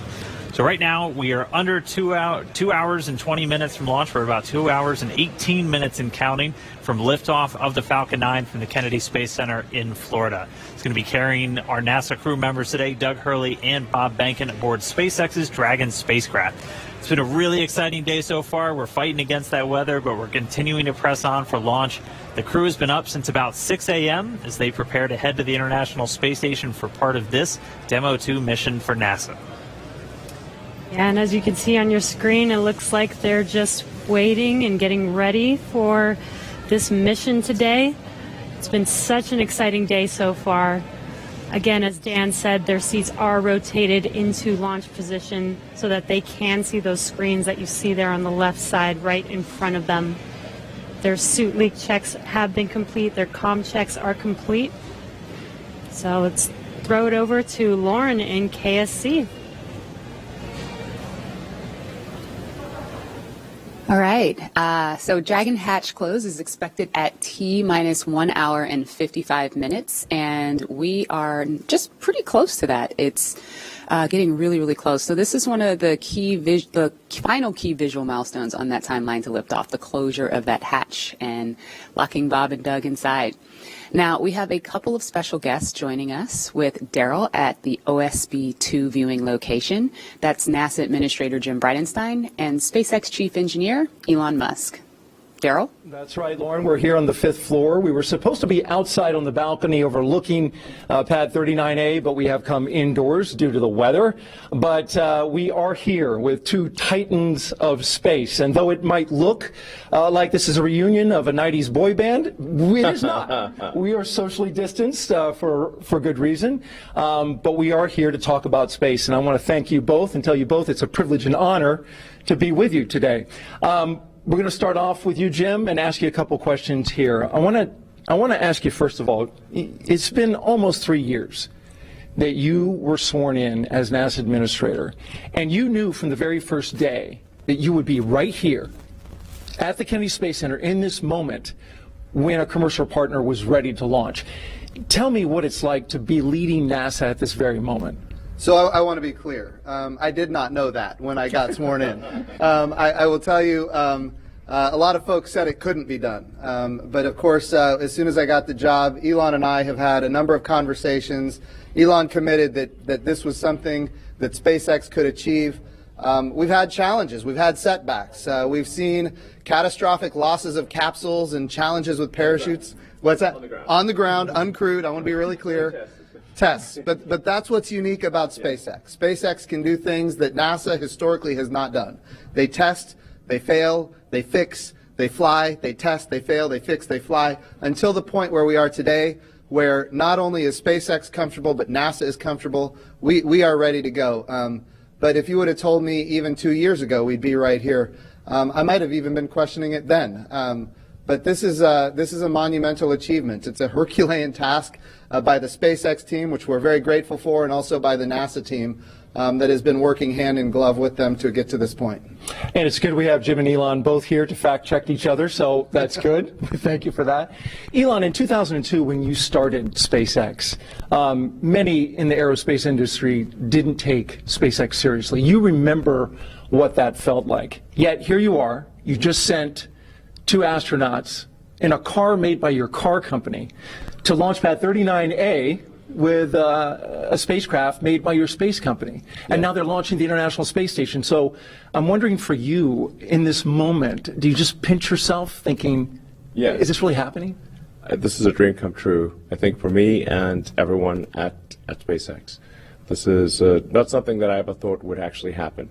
So when starting SpaceX in 2002, I really did not think this day would occur. I expected 90% chance we'd fail to even get to low Earth orbit with a small rocket. So somebody told me in 2002 that I'd be standing here with the NASA administrator, meeting the astronauts, and we've got a rocket and spacecraft on pad 39A, the best pad in the world, which is, it's an honor to be there. I would have thought, man, I don't know what you're smoking, but it's not. like no way is that true. You know, and so it is. Say it's even a dream come true. I didn't even dream that this would come true. Let it that way. You know, but it is. I am incredibly excited to be here on behalf of the SpaceX team.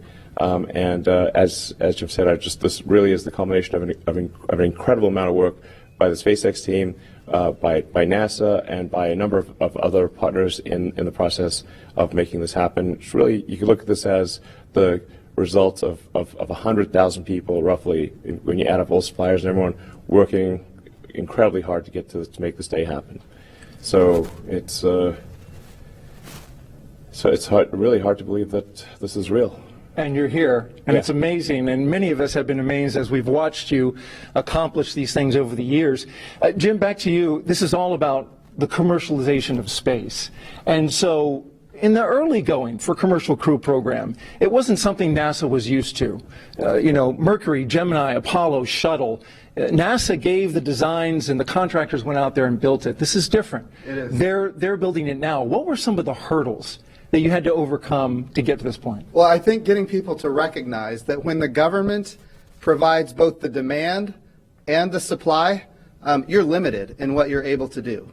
And of course, back when this program was initiated under Charlie Bolden, General Charlie Bolden, astronaut Charlie Bolden, Congress was not supportive and did not provide the proper funding. And yet he persevered. He pushed forward.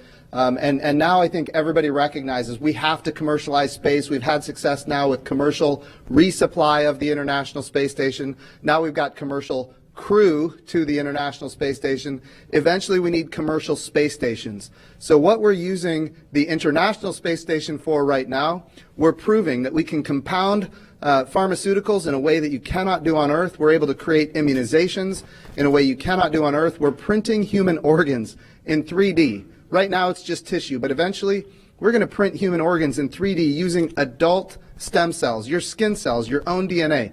It's going to transform how we do medicine here on Earth. We're creating advanced materials that you can only create in the microgravity of space, things like an artificial retina for the human eye. So if you have macular degeneration, you don't have to lose your eyesight. Bottom line is this: these markets are the future.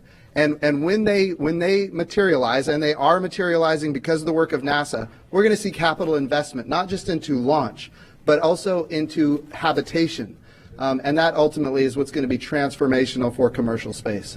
Very good. And Elon, in getting all of that going, the ISS and all the activity that takes place on board, it's key that this Crew Dragon operate on a regular basis. As the chief engineer, what were some of the biggest hurdles you had to overcome to get your spacecraft ready to fly this mission?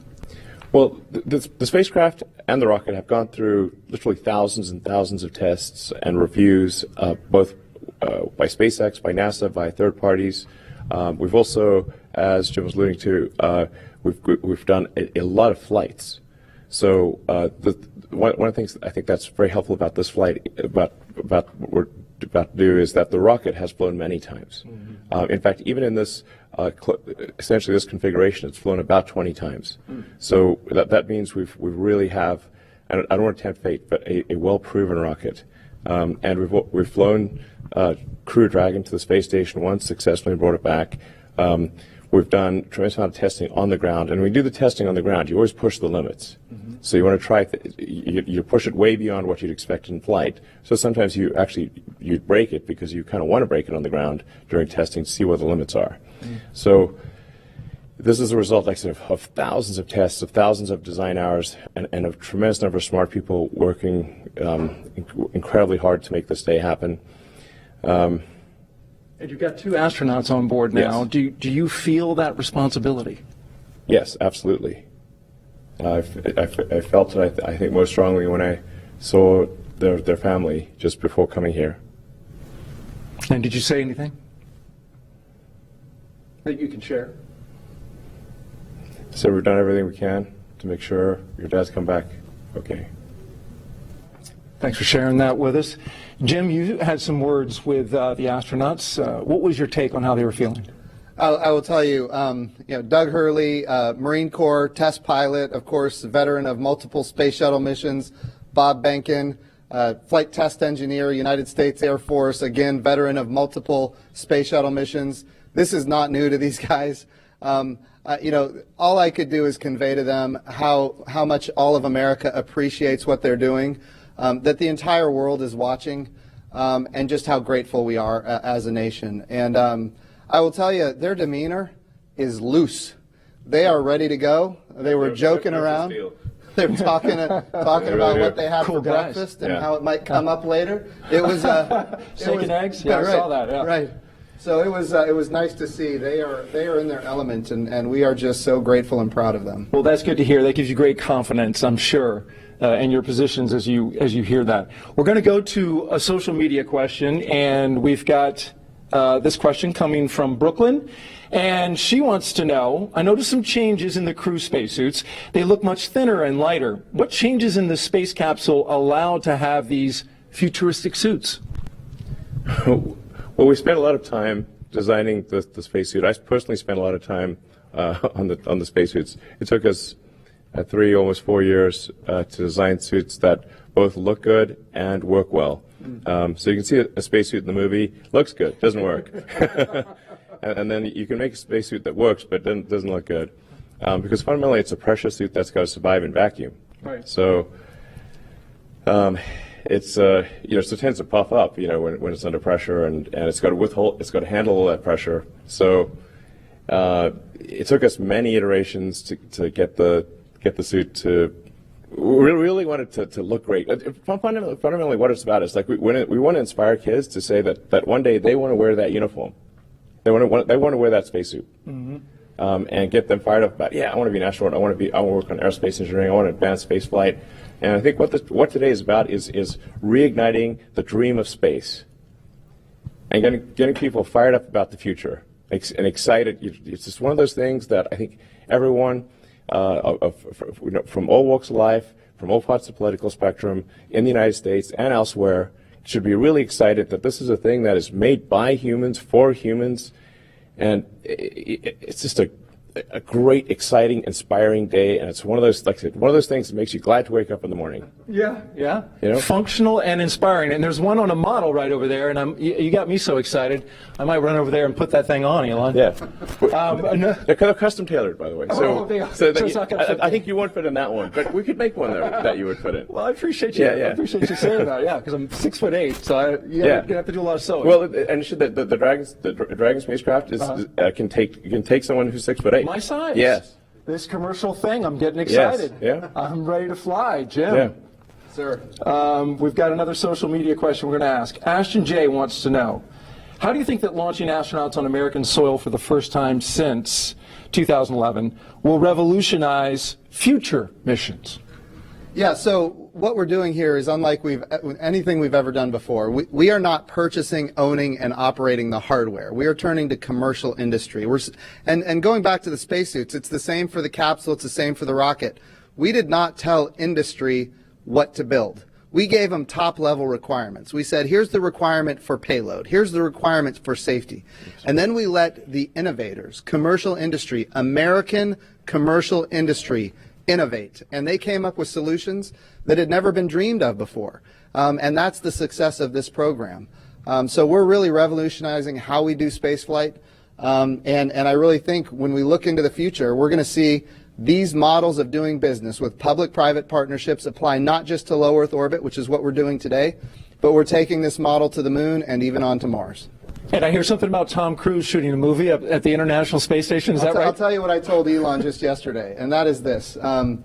People ask me about Tom Cruise all the time now, and the answer is yes. We would love Tom Cruise to fly to the International Space Station and make a movie. I'm all for that, and we're going to do what we can to make that happen. But you should know this. There was a day when I was in elementary school and I saw the movie Top Gun. And from that day, I knew that I was going to be a Navy pilot. It's just the way it was. The goal here, and this is what we're doing today. Exactly. And Elon is all about this. Get the kids fired up about wanting to wear that spacesuit. That's exactly. Wanting to fly that, go to orbit, go to the moon, go to Mars.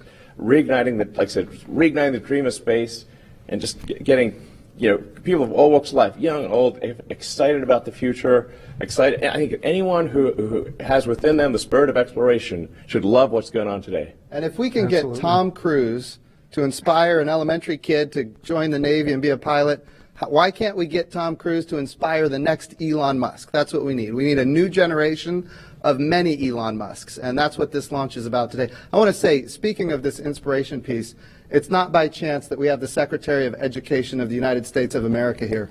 This is all about the next generation. If we have great success in our generation, it's not enough. It has to continue.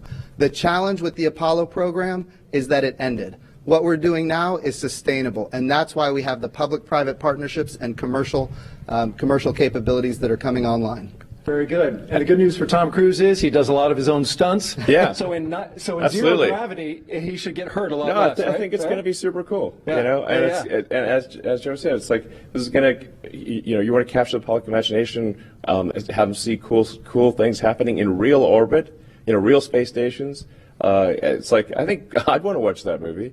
Yeah. And it's like I said, you think it was like this is really just the beginning, because we want to go from low Earth orbit, we want to go back to the moon, and the moon to stay, have a moon base like Moon Base Alpha, and have build a city on Mars and be a spacefaring civilization out there among the stars. This is a super exciting future that I think that's the kind of thing where you're like, can't wait for it to happen. If you can't get excited after listening to you guys, I'd say you need to have your pulse checked. Yeah. Elon Musk, SpaceX CEO and Chief Engineer, thank you very much. Thank you. Jim Bridenstine, we appreciate you leading NASA in this time, Administrator for the agency. And we're going to send it back to Marie.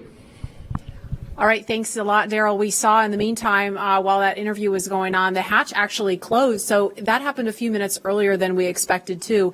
Our timeline has that happening at T-minus an hour and 55 minutes. So a few minutes ahead of schedule right now with hatch closed. And you can see the pad teams there just working on things now.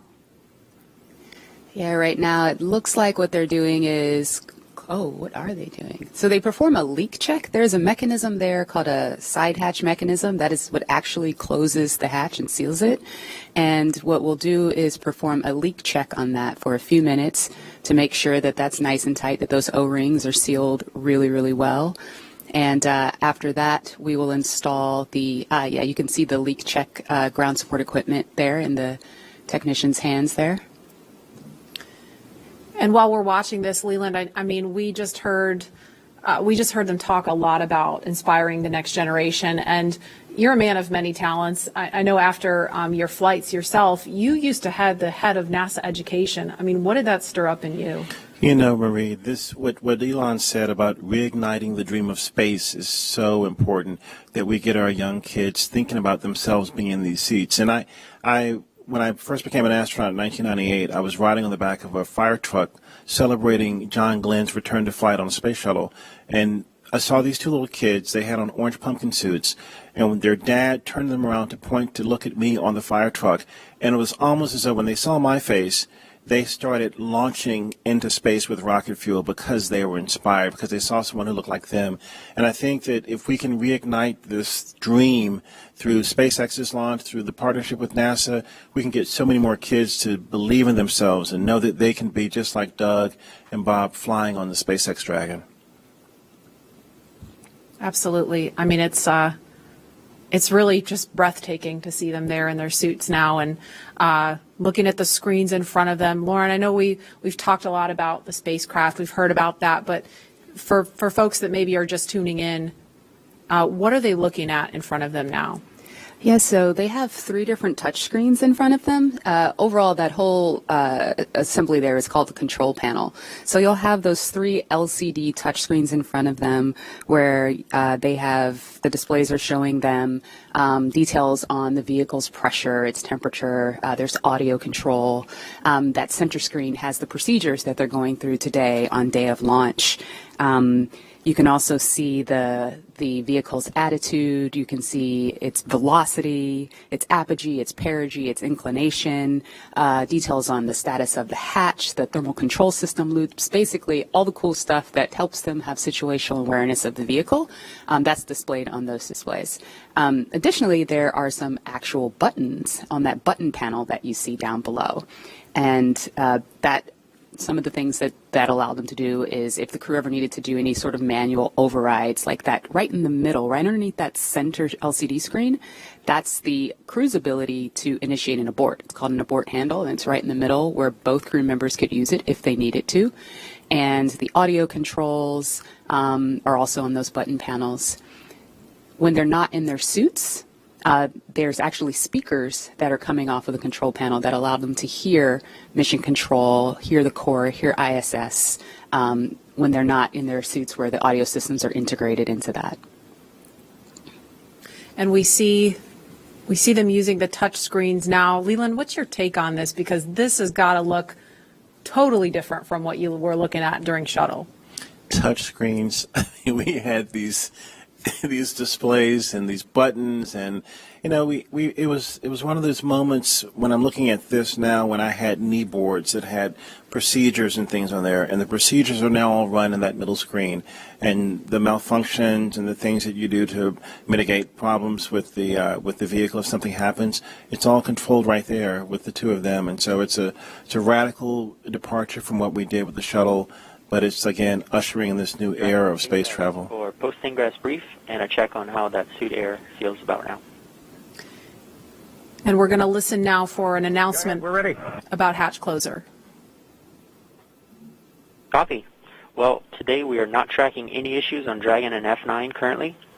For a weather update, the weather line that is overhead, which is what you saw when you were ingressing, is now moving offshore. The next radar return is a cell over Orlando, which is expected to be our decision gate for today, and that is currently eroding. That's good news. Thank you. Copy. And then one additional item, the Cabo, the orbit site, remains as briefed, so no change there, but I do want to make you aware that that is slightly west of Cabo for go weather, so you just want to target the longitude if needed. Okay, Dragon copy, slightly west. We'll target the longitude, and the suit air has cooled off, so we appreciate that as well. Copy, outstanding. Let us know if you have any questions, and we'll keep you posted as the closeout team completes the leak check. Dragon copy.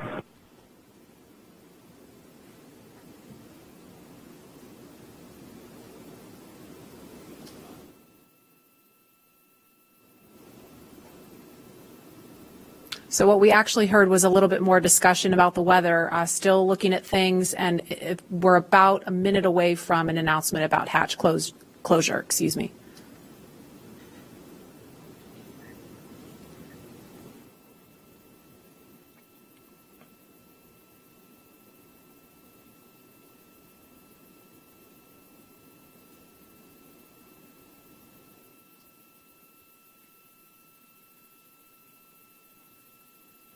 If you're just joining us, we're at T-minus 1 hour, 55 minutes and counting, and we're expecting an announcement to confirm hatch closure in just a few seconds.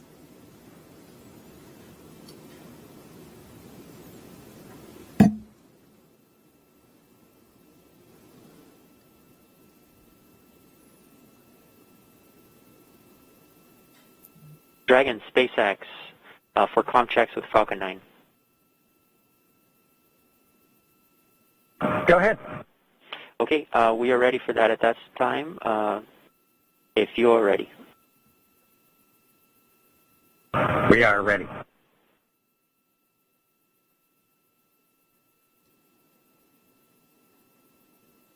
All stations up on Countdown Net for section 54.49, F9 responsible engineer, communication check with the crew.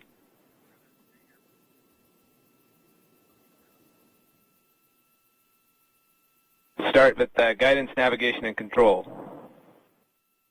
Dragon GNC on countdown 1, comm check. GNC Dragon, loud and clear. GNC loud and clear. Stand by for comm check by the propulsion engineer. Dragon, prop on countdown 1, comm check. Prop Dragon, loud and clear. Prop, loud and clear. Stand by for comm check with the avionics engineer. Dragon, avionics on countdown 1, comm check. Avionics Dragon, we have good loud and clear. Avionics loud and clear. Stand by for comm check with the ground segment engineer. Dragon, ground segment on countdown 1, comm check. Ground segment Dragon, loud and clear. Ground segment loud and clear. Stand by for comm check by launch control. Dragon, launch control on countdown 1, comm check. Launch control Dragon, loud and clear. Launch control loud and clear. Stand by for comm check by the chief engineer.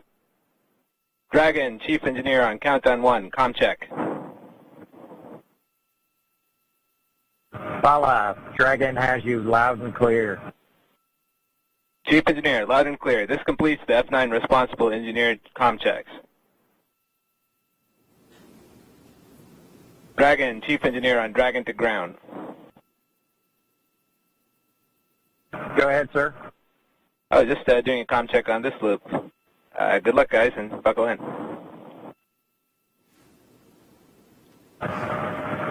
Thanks to you and the F9 team, Bala. We really appreciate it. Thank you. Thanks, Bala.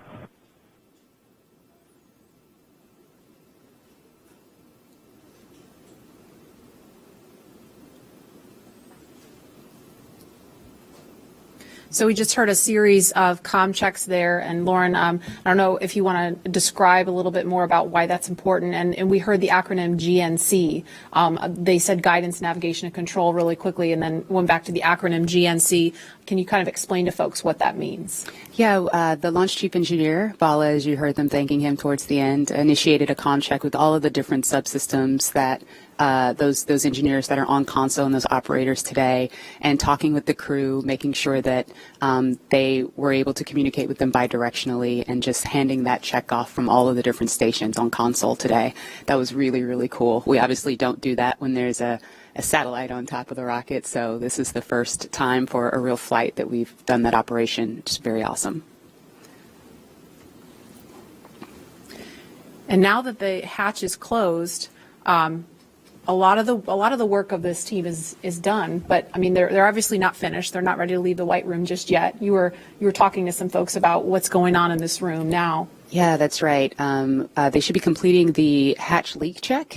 That's you sort of pressurize that area between, there's two O-rings that are there, and we want to pressurize that area, see if it holds pressure. It's a very, very sensitive test, very high criteria for passing. And so once that leak check is shown to be okay, and that the capsule or that those O-rings are able to hold pressure, what the team will do is they'll go back into that area, into that access panel, and install what we call the SPEP, which is the side pressure equalization plug.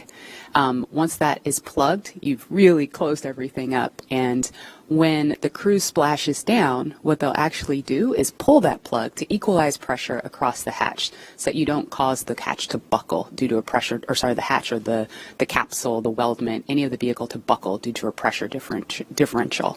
So they should be adding that plug, and then they'll cover up that side hatch access panel with the TPS panel or thermal protection system panel, close it up, and that'll make sure it stays safe on ascent. And now, obviously, we're looking at a view from the outside, the top of Falcon 9 and Crew Dragon. We can confirm a good side hatch leak check. All right. Dragon copies, good leak check.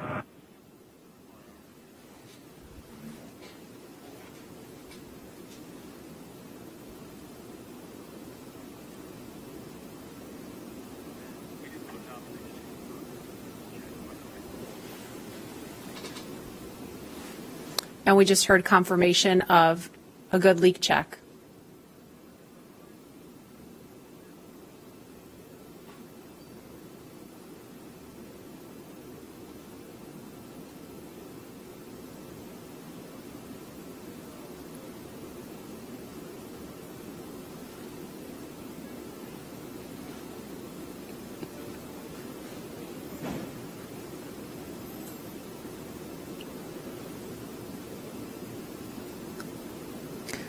If you're just joining us, you're looking at the Falcon 9 rocket with Crew Dragon sitting on top. Inside that capsule on top are NASA astronauts Bob Behnken and Doug Hurley. And we are inside of 2 hours until liftoff, if the weather holds up.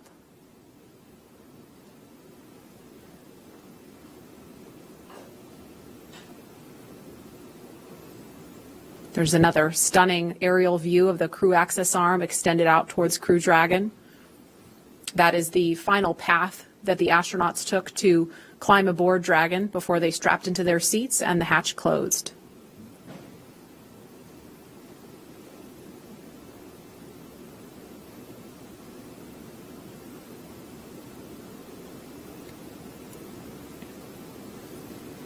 And no doubt Bob and Doug are focused on the mission ahead, but we also heard the administrator and Elon Musk talking about how they've been kind of jovial and joking around. And Leland, you kind of mentioned to me during that segment that that's really important.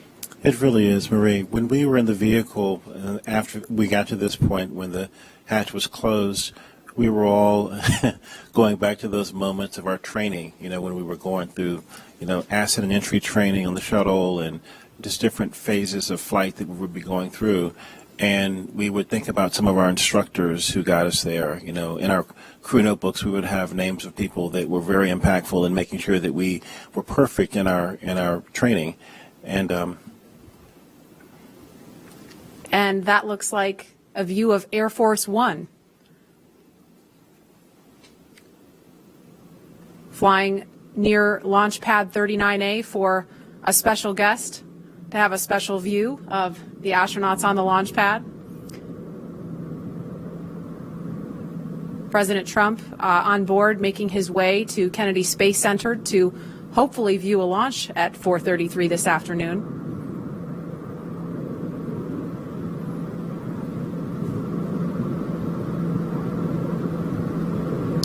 And there they are in view of the launch pad, so no doubt he's looking at the window, looking out the window at Bob and Doug on the pad. That's got to be an amazing sight to see from on board Air Force One.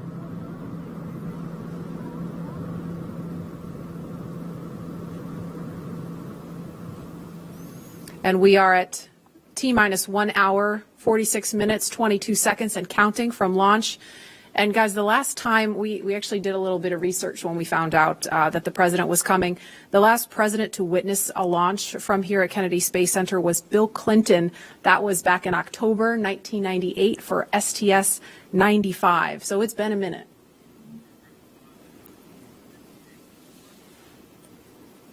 Okay, and we are about 56 seconds away from the, oh, no, we're not. We have an hour and 56 seconds away. Never mind. Instead, we are 1 hour and 45 minutes away from launch. And Tahira, you are there with the social teams.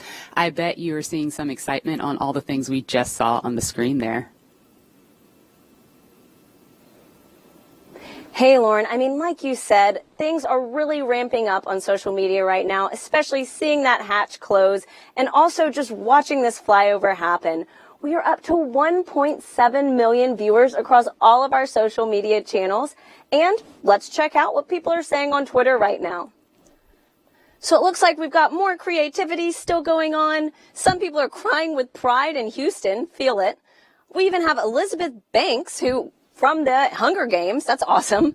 We have more just good luck and well wishes for Bob and Doug across the nation. This has been a constant online today, which is so great to see. More just future astronauts and kiddos getting excited. We even have the band Bastille tuning in for launch. This is awesome. And just looks like more people standing by to witness this historic launch today. And so, guys, on top of what's being said on social media, we've also got a lot of well wishes from everyone across our country showing us what today means in their creative way. So let's take a look at that video. I am so ready to launch America.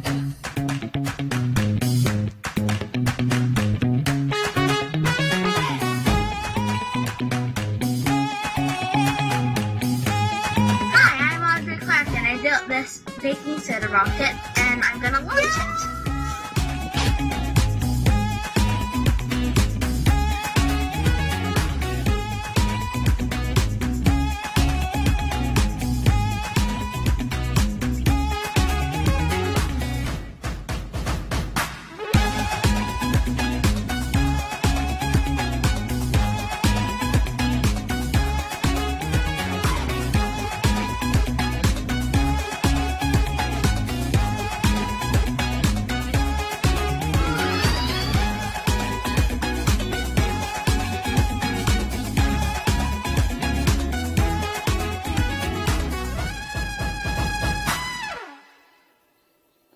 Wow, I mean, guys, just look at everybody excited for today's launch. If that doesn't get you pumped, like, come on, let's go. We even got to see astronaut Snoopy in there, which is a personal favorite of mine. I actually have my lucky Snoopy pin here. You probably can't see it, but he is literally my spirit animal. Anyways, guys, get excited. The time is almost here. And with that, let's toss back to Lauren at Kennedy. Lauren. Thanks, Tahira. Tahira likes the Snoopy. I like the little girl doing the worm. Leland, she wasn't doing the meatball. She was doing the worm. There's someone out there doing the meatball, I'm sure. I want to know what that looks like. No, I don't. I don't. Clearly, this is capturing the attention of people all across the country and the world. So please continue to join the conversation by using the hashtag #LaunchAmerica across Facebook, Twitter, LinkedIn, and Instagram. And we've had the opportunity to share with you a lot about the SpaceX Crew Dragon vehicle the crew is sitting in right now, a lot about the crew themselves and the significance of today as the official return of human launch capability to American shores. And now we want to turn our attention to where the crew is going, the International Space Station. And for that, let's take you to Mission Control in Houston. Gary? Thank you, Marie. The International Space Station is an incredible facility whose construction, operation, and ongoing science, all these efforts have been made possible by an unprecedented international collaboration. So to tell us more about the space station, we have International Space Station Chief Scientist Kurt Costello with us. Kurt, welcome. Gary, thank you. It's an amazing day to be here to talk to you about this historic launch to the ISS. It really is. Now, many viewers may not realize that there is a laboratory that's the size of a football field, 250 miles above the Earth, and that it's been there for nearly 20 years conducting revolutionary science. Can you share with us more about what the space station is and what it's accomplished so far? Sure, Gary. Over those 20 years, we've conducted over 3,100 experiments on board this space station. Those 3,100 experiments have been done by over 4,100 investigators and represent the work of over 108 regions and countries. The work going on the space station is not only there to help us with our exploration goals for how to go further into space, but also to bring back benefits for Earth and to produce a commercial marketplace in low Earth orbit. All three of these objectives, along with the international cooperation that it took to build such an amazing laboratory in space, are great examples of the objectives of the ISS program. Kurt, we know that today's mission is critical to providing us with a steady cadence of operational flights. But why is it so important for us to have this capability from a research perspective? That's a great question. Today's test flight brings us to the beginning of the commercial crew program, a commercial crew program which will raise our occupancy on the U.S. segment of the space station to 4 astronauts. And that 4th astronaut comes as a real premium to doing research on the space station. The tasks don't get particularly more intensive to do systems and maintenance, so that 4th astronaut, that time becomes dedicated to performing more science. In fact, enough time that it will essentially double the amount of crew time we have to perform experiments on board station. The return to U.S. soil also brings us the ability to return samples more quickly and get human samples back down to the ground more quickly as well. Kurt, you're talking about all this great research, you're talking about scientific experiments, but what would you say to someone who's watching this and thinking, this isn't relevant to me, I'm never going to space, I don't do science? What do you say to those people? Well, again, one of the focuses is on the ISS benefits for humanity. And for all of us who've been stuck at home during the COVID-19 pandemic, we've been wondering, wouldn't it be nice to have more bandwidth? Why does the internet slow down? Some of the research we're doing on board space station, particularly into Z-band optical fiber, is using the fact that we don't have sedimentation in a microgravity environment to develop new materials that will help us build more perfect fiber optic cables, which will allow us for better bandwidth and lower cost in implementing networks here on Earth. And then if you're not really a tech geek, maybe your interests lie more in human health. And then we have multiple experiments going on to help us develop new drugs, new treatments on board the ISS. Pharmaceutical companies are working on methods that allow us to crystallize proteins in space in a more purified and more standardized method. And this could lead to monoclonal antibody suspensions that we can treat through injection instead of a painful infusion. We also are developing studies into our capability to produce tissues and organs in space. Again, because you don't have sedimentation, there's a capability there to produce more realistic tissues that can someday possibly be used to prevent human disease. Now, Kurt, I know they have some cargo going up with them, but I understand they plan to bring some science back. That's right, Gary. A lot of their cargo going up with them are crew supplies and EVA supplies to support them if they have to do EVAs on board. But the cargo they'll be bringing down is science, and it comes from across the spectrum. We have student experiments in seeds that will be returning with the Crew Dragon. We also have a number of experiments that are dependent on their samples returning in frozen lockers on board the SpaceX Dragon to be able to do the science there. Those include rodent research tissues from the National Lab Rodent Research 17 mission, and also our veggie experiments, which are experiments in growing plants in space that will be needed when we go to more distant locations like the Moon and Mars. International Space Station Chief Scientist Kurt Costello, thank you so much for your time. Let's hear now from one of the next astronauts to fly to station on a Crew Dragon, talking with Marina Jurica. Marina. Thank you so much. I am so honored to be a part of today's momentous launch. My guest is no stranger to the International Space Station and will return there for the first time in nearly a decade for his third space flight with the Crew 1 launch expected later this year. Having logged 177 days in space from flights on the Space Shuttle Discovery to the Soyuz, JAXA astronaut Soichi Noguchi will have spent more time in space than any of his other crewmates. It is my pleasure to welcome him here with us today. Thank you so much for joining us, Soichi. Honjitsu wa arigato gozaimasu. Wow, that's wonderful. Marina, how are you doing? Thanks for having me today. This is wonderful. Today we are celebrating the launch, so I'm happy to be here. Thank you so much for being here with us. I am sure you have felt the excitement for today's launch, Soichi, and you will be on the next Crew Dragon flight after this one. Are you excited to launch from Kennedy Space Center again, and how are you preparing for this new vehicle? Yes, definitely we are excited to go back to Kennedy Space Center. My first space flight was from Kennedy Space Center on the Space Shuttle Discovery. That was 15 years ago, but my memory is still fresh. I still feel the vibration of the launch, the same launch pad of 39A that the Demo-2 go up, and the same launch pad that we will go up as a Crew 1. And our crew is getting ready for the final training phase, which will come in the coming weeks. And the mood is really high, and we are ready to go up. And as you know, the International Space Station and space exploration is an international effort. How do you feel representing the Japanese Space Agency once again on the ISS?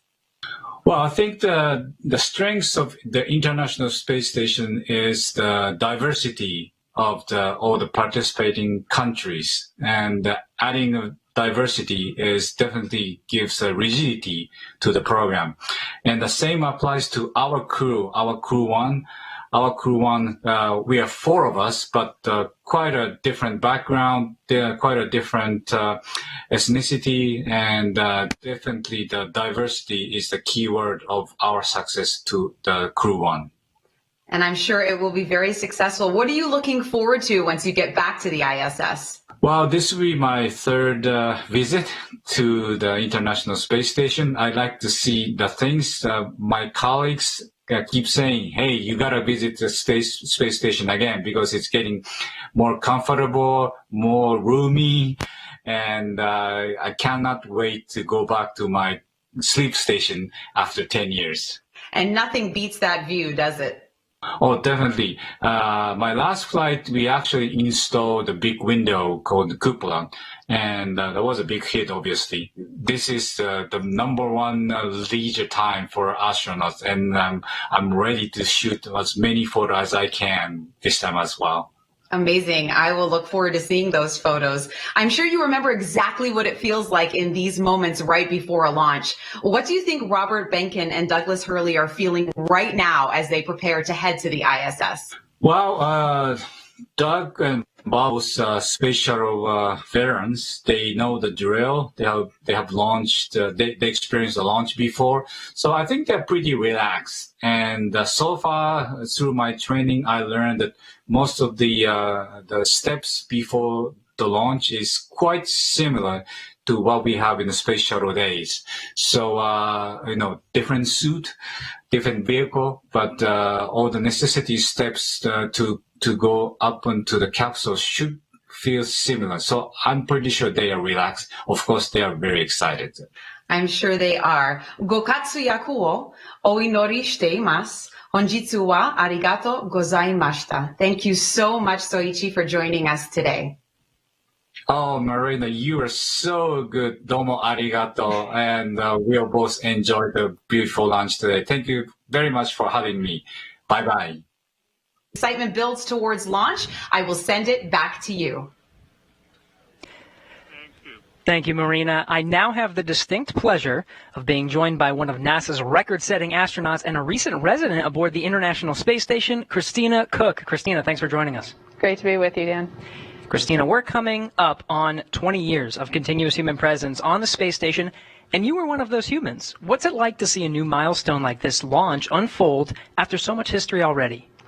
So much history indeed. It is really just such a testament to NASA. Not only are we pushing the boundaries of knowledge and discovery and exploration, but we're pushing the boundaries on how we accomplish that mission. We're bringing in commercial partners. We're fostering a space economy. So we're making sure that we're always pushing forward, always taking that next step.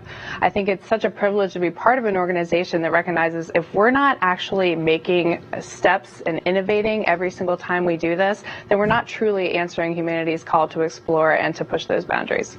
Christina, I know Bob and Doug are veterans themselves, but what advice do you have for Bob and Doug, given your experience as a long-duration station crew member?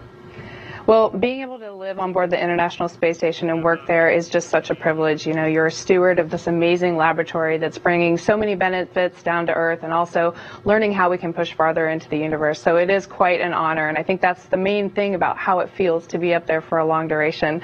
You know, in terms of advice, Bob and Doug have been great mentors for me. They've given me advice for so many years. It's strange to be the one who could be in a position to offer them anything.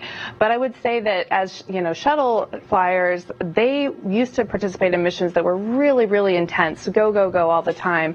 Long duration space flight is more of a marathon than a sprint. So I would tell them to take that moment, enjoy it, and, you know, really welcome the opportunity to have part of your mission be taking it all in and sharing that with the people that got you there. Thanks again, Christina. Always a pleasure to hear from you and fantastic words. Thank you for sharing. Thank you. My pleasure. So once again, once Bob and Doug arrive at the station, they'll be greeted by astronaut Chris Cassidy, but before we do that, let's toss to a briefing.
I'm astronaut Chris Cassidy, commander of Expedition 63 on board the International Space Station, flying 250 miles above the Earth. Like you, I'm excited about today's launch and the possibilities it will bring to America and to the world. But also, I'm very excited that two close friends will be arriving and joining the crew. I had the privilege of flying with Doug Hurley on both of our first shuttle missions back in 2009. Together, we came to the International Space Station and helped construct the amazing facility that it is today. Although this will be my first mission with Bob, it was my honor to follow him as the chief of the office when he left back in 2015 to begin training for this amazing mission. Personally, I've been very fortunate to fly in two different spacecraft. Launching from America on the shuttle, and most recently launching from Kazakhstan in the Soyuz. But I can't tell you how exciting it is to know that we're once again launching Americans from the coast of Florida. And finally, here's a story I'd like to share with you. Back in 1981, John Young and Bob Crippen launched on Space Shuttle Columbia, the very first space shuttle flight, marking the last time we flew Americans on a brand new vehicle. Roger.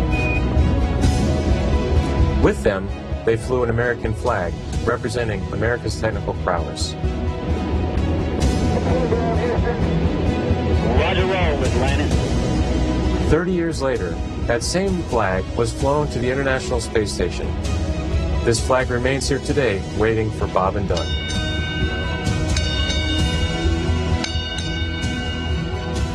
Our flag means so many things to our country, and this small piece of America represents what we'll be able to achieve together. We'll never stop exploring. And so Bob and Doug can take this very special flag home to Earth, where it awaits its next journey to the cosmos. In a few years, the first Orion crew will take this flag with it around the moon. All of this starts today. I'll be watching outside the window, along with everyone else in America and around the world. I can't wait to look out the window and see my friends on close approach. Go Falcon 9, go Dragon, and go Bob and Doug. I'll see you soon. And that was a very special message from NASA astronaut Chris Cassidy, right now the lone American aboard the International Space Station, so he will be ready and waiting to welcome Bob and Doug when they arrive tomorrow, if liftoff happens today, a little later tomorrow morning. The countdown now stands at T-minus 1 hour, 25 minutes, 54 seconds, and counting until launch. And we'd like to share with you just how much has happened here at Kennedy Space Center since the last time we had a crew on the pad launching from here. As you can imagine, the end of the shuttle era was a bittersweet moment for many people across this spaceport. But in the end, we knew we were striving for this day, and here we are. Joining us now is Kennedy Space Center's Deputy Director, Janet Petro, on the comeback we've seen across Florida's Space Coast. She's with Daryl Nail now at OSB-2. Daryl? Yeah, thank you, Marie. Janet, you were just telling me you were there at the crew walkout. Tell me a little bit about what you saw between the astronauts and their families. So it was very historic. It was very emotional. So when Doug and Bob first came out of the doors, you know, of course, a cheer went up from everybody. You know, the Vice President was there, Elon was there, the crew families was there, and of course, Bob, myself, and the rest of the center leadership was there to cheer them on. But then, you know, when they came out and then they went to the families, and Bob Benkin said, "Virtual hug," and he shouted out, "Virtual hug," and he did this motion, and of course his child also did that virtual hug, and so I guess that's the tradition of doing a virtual hug with the families. And then they, then they walked and got in the Tesla, either side, and the family walked right up to the window of the Tesla and were talking, you know, having a private last moment with their father, hand on the window. It was very emotional. I had tears in my eyes. I don't know how many other people had tears in their eyes, but it was really a special, emotional moment, and everybody was, of course, wishing them well. A lot of I love yous, a lot of Godspeeds, a lot of Ad Astra, you know, take care, all of that. So it was very special. Thank you so much for sharing that with us. And in the context of why it's so important, Janet, you remember, you've been here since 2007. Yep. You were here in 2011 when Shuttle Atlantis came to wheel stop. I've talked to my uncle and father who worked out here. Layoff notices went out like the next day when the shuttle came to a stop. It was a very sad time. Bob Cabana, the director here, called it depressing. Tell me about that time and how far we've come. Yeah, so as you note, it was the end of a very iconic program. A lot of people had spent their entire career working on the Space Shuttle program. So 135 flights, all of them launching from Launch Complex 39, many from 39A, where we're going to be launching from today, and then returning back. At the shuttle landing facility, those two iconic sonic booms was something that all along the Space Coast people really resonated with, really felt in their hearts and looked forward to. So it was a very sad time, but I will tell you that 30-year program, we had planned for it.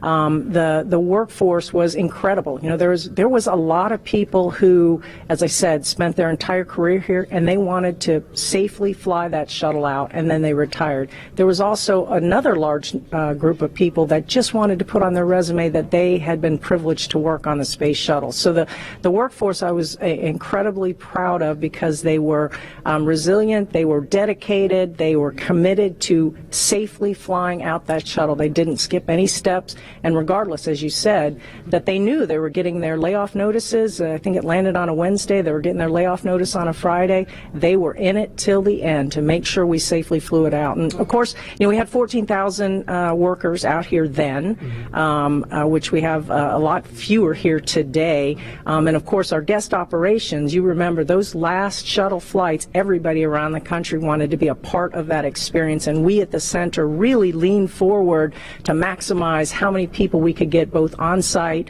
and never mind how many people were lined up at the beaches all along the river to watch that last flight. And of course, today with COVID, unfortunately, we weren't able to have any on-site guest operations, which was pretty sad for this historic flight. But I'll bet that there's a ton of people watching from the beaches or from even their TV as we launch here today. I'm sure there is, and tribute to your leadership and Bob Cabana's as well. Getting things turned around here as a multi-user spaceport, getting the commercial entities in here. We appreciate all that you've done to make that happen. Janet Petro, appreciate you being here. Thank you, Daryl. All right, Marie, we'll toss it back to you. All right, thanks, Daryl. And as NASA and SpaceX have worked for years to get to this moment, today's mission opens the door to an entirely new era in human spaceflight, not only for astronauts, but someday for the general public as well. From the beginning, it has been our mission at SpaceX to help make humanity a multiplanetary species. And today's mission is an important step towards that goal. The key to opening up space access for people like you and me is reusability. Without it, traveling to space is just far too expensive for the average person to do. Imagine how expensive a flight from LA to New York would be if you had to throw the plane away after a single trip. A lot. Yeah, exactly. That ticket would cost hundreds of millions of dollars, and almost no one could ever afford to fly. Both the Dragon spacecraft and the Falcon 9 rocket are designed to be reusable, which not only improves the reliability of the vehicles in that they're flight proven again and again, but it also drives down cost. This is essential to enabling not just a handful of people, but rather hundreds of thousands of people to get out there and to explore the moon, Mars, beyond. And I, for one, it is my dream to visit Jupiter's ocean moon, Europa. Leland, you're one of the lucky Earthlings that's had the opportunity to get off the planet and go explore. Where would you like to go next? Lauren, I think I would like to go to Mars and, be there for, about a year each way and then a year on the Martian surface. But the one condition I would have to have, my pups would have to go with me because it's about exploring new places, but taking your family with you. We have these crewmates that are people that you get to know and love, over a course of training, but it's nothing like having your family with you. And I think that's something that we're going to be seeing in the future, people living and working on other planets as a family. I think there are a lot of people who want to see your dogs with you in space. Well, we've seen them in an official portrait. I know that the dogs came in with you to take a picture in your spacesuit back in the day. Yeah, it is. We kind of snuck them in. No dogs allowed at NASA. Well, they had their moment. They sure did. And knowing that the opportunity to fly to space as a private citizen or a private dog maybe one day is right around the corner, we have a new poll question on Twitter for you. So if you were given the opportunity, would you travel to space? Let us know, and we'll share the results a little bit later. All stations come All right. Well, there is not a lot of cargo. Chief Engineer Technical Poll for launch escape arming and propellant load. All right. Now, while there's not a lot of cargo in today's mission, Dragon is carrying 2 special payloads, aside from Bob and Doug, of course. The first is a series of custom art pieces entitled Humankind by Los Angeles artist Tristan Eaton.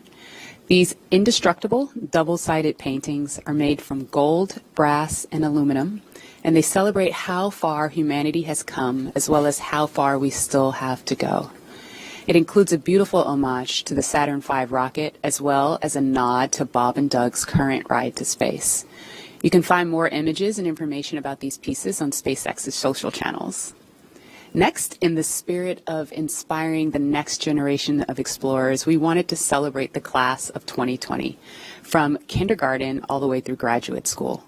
SpaceX and NASA invited students from around the world to submit their photo to fly on America's first human spaceflight in nearly a decade.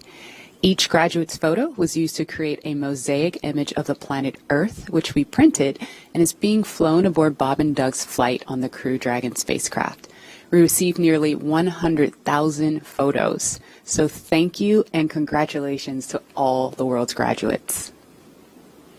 I am so proud of what we're doing today. And I think about regular people flying in space on a SpaceX rocket one day. When I first went to space, I thought my primary task of installing the Columbus laboratory would be my aha moment, but it was when Peggy Whitson invited us over to the Russian segment to have a meal. She said, "You guys bring the rehydrated vegetables, we'll have the meat." And we're doing this, having this meal, and it's with African American, Asian American, French, German, Russian, the first female commander breaking bread at 17,500 miles an hour, going around the planet every 90 minutes. And when I think of that perspective shift that I got looking out the window, flying over my hometown, flying over Leo's hometown in Paris, flying over Yuri's hometown in Russia, it brought us all together as a civilization. And I think that's what spaceflight does for us. The more people that have the opportunity to go to space will feel like it's an international family of people working together for the good of humanity and all humankind. Absolutely. And it's exactly what that piece of art was all about. Yeah. And following today's mission, we will be one step closer to a future where we can all have that experience. We can all have that orbital perspective and the ability to explore new worlds. In just over an hour from now, Bob and Doug will be the first people to launch on an American vehicle in almost a decade. For the team at SpaceX, it's really hard to put into words how honored we feel about the trust that Bob, Doug, and NASA have put into our team to carry out this critical mission. I worked on Crew Dragon for 2 years, and I can just imagine what all of my friends and colleagues are thinking right now as they sit in anticipation and excitement for what's to come. Absolutely. And speaking of those who have carried the hopes and dreams of science and exploration, we have a few shout outs to share with you from some big fans of NASA and SpaceX. Wow, we're making history again. The NASA program. I am there with you guys in spirit. Bob, Doug, good luck. I know you'll be fine. I'll be watching and got everything crossed, arms, legs. I'm tied in a knot. Can't wait for you to get back safely. This is the first time a U.S.-built rocket has taken people into space in 9 years. It's quite an accomplishment. So for us at the Planetary Society, more rockets means more exploration. More people in space means more exploration. More countries involved in the endeavor of spaceflight means more exploration. This is how we know the cosmos and our place within it. So congratulations, SpaceX. Here's wishing your team, and the crew especially, a safe journey and the joy of discovery. Let's go. And a big thanks to William Shatner and Bill Nye for those well wishes. And while we're keeping an eye on the pad, we want to bring in NASA astronaut Rex Walheim. If that name rings a bell, it's because he flew 3 space shuttle missions to the International Space Station, including the final one by Atlantis, STS-135. He was one of the last 4 people to ascend the tower at Pad 39A and head to space. And he currently is Deputy Director of Safety and Mission Assurance at Johnson Space Center in Houston. Rex Walheim, thanks for joining us. You and Leland actually flew together. Hey, Rex Dog. Great flight. Really enjoyed flying with Leland. Hey, old dog. Rex, you flew on the final shuttle mission, we said STS-135 with Doug, in fact. What's it like seeing him in Crew Dragon right now? It's great. This is what we've been looking forward to. You know, after the end of the shuttle program, you know, it was a very important time where we wanted to transition to this commercialization of space flight to allow these commercial companies to take our astronauts to and from the space station. So in the 9 years we've had since we last landed on Atlantis, we've really worked hard for that. We've worked with our SpaceX partners and our Boeing partners, and here we are. Today's the day. We're taking that first step in this new era. What do you remember most about launch day for STS-135? I think it was just you felt the weight of it. The space shuttle was a storied program, 135 flights, and thousands of people had poured their lives into this program to launch probes to the planets, to launch the Hubble Space Telescope, and then, of course, to build the International Space Station. So you knew the incredible accomplishments of this program, and so you wanted to finish strong. And then when it finally became launch day, you'd finished the studying, you'd worked really hard, and now it was time to kind of soak it in. And I think that's what Bob and Doug are doing right now. They're sitting on the vehicle, talking to each other, listening to the sounds, and feeling the vibrations as it starts up. And it's going to be a great experience for them. Hi, Rex. What is your take on private astronauts going to space? I think it's great. I think the more we can do to commercialize space, to make access easier, the better we are. And I think that's part of this whole program. You get the cost down, then more people can afford it. And you get the cost down, you can do more things in space, more science, more research. And it is a transformative experience to fly in space, and I wish more people could see that. When you look out on the planet, like Leland was talking about earlier, with your crewmates from different countries all around the world, it gives you a different perspective. It gives you a perspective that we're all crewmates on this planet Earth. And we kind of get that now with the pandemic. We understand that we're all in this together. And that's what the space program does. And I want to see more people get a chance to see the Earth from that vantage point. And I think it'll bring us all closer together. Okay, Rex, a very serious question here. The worm or the meatball? Leland, I saw you dissing the worm earlier. How can you do that? The worm is awesome. I'm so glad to have the NASA worm insignia back. It's great. All right. Well, thank you very much, Rex. We appreciate you. And as we watch Bob and Doug there in the capsule, we are an hour, 10 minutes, 57 seconds and counting from launch, and we're going to send it over to Hawthorne for an update. Jesse? Thanks, Marie. We're just an hour and 13 minutes away from launch, and things are really getting ready to pick up here. Since arriving at the spacecraft, Bob and Doug were helped by our closeout engineers to get into their seats, attach their suits to special umbilicals that provide breathing air, pressurized nitrox, and a communication link to Dragon systems. They conducted leak checks, which were successful, and communications checks with the Corps here in Hawthorne, which is the person who will speak to them directly throughout the entire mission, as well as the launch director in Florida. This is where they are checking their comm path through both ground stations and the tracking and data relay satellites that we'll use to talk to the crew the entire way to the station. That's right, and after those suit checks were complete, the closeout team was able to seal up the hatch, which also got its own leak check, and we confirmed that it was good to go. The closeout team at this point has already departed the area around the pad. They're about 25 minutes ahead of their schedule, and right now weather operators are kicking off their final check on wind speeds at the pad, which are going to be used, and they're really important for that final go, no-go for launch.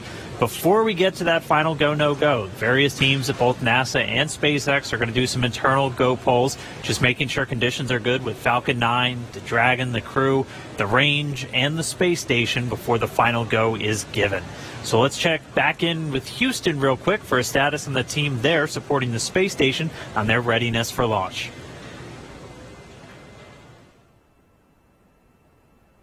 in Mission Control Houston, led by Flight Director Zev Scoville, has been pulled, and we're go for launch. All systems on board the station that are required to be healthy for the mission are reported good, and we're standing by. Station power and communication systems are looking healthy, life support systems and thermal conditions are normal, and the trajectory is right on track to ensure that Dragon's flight will meet right up with the orbiting complex as planned. Chris Cassidy aboard the International Space Station is finishing up some tasks, going into his pre-sleep period, and will be able to watch the launch of Bob and Doug.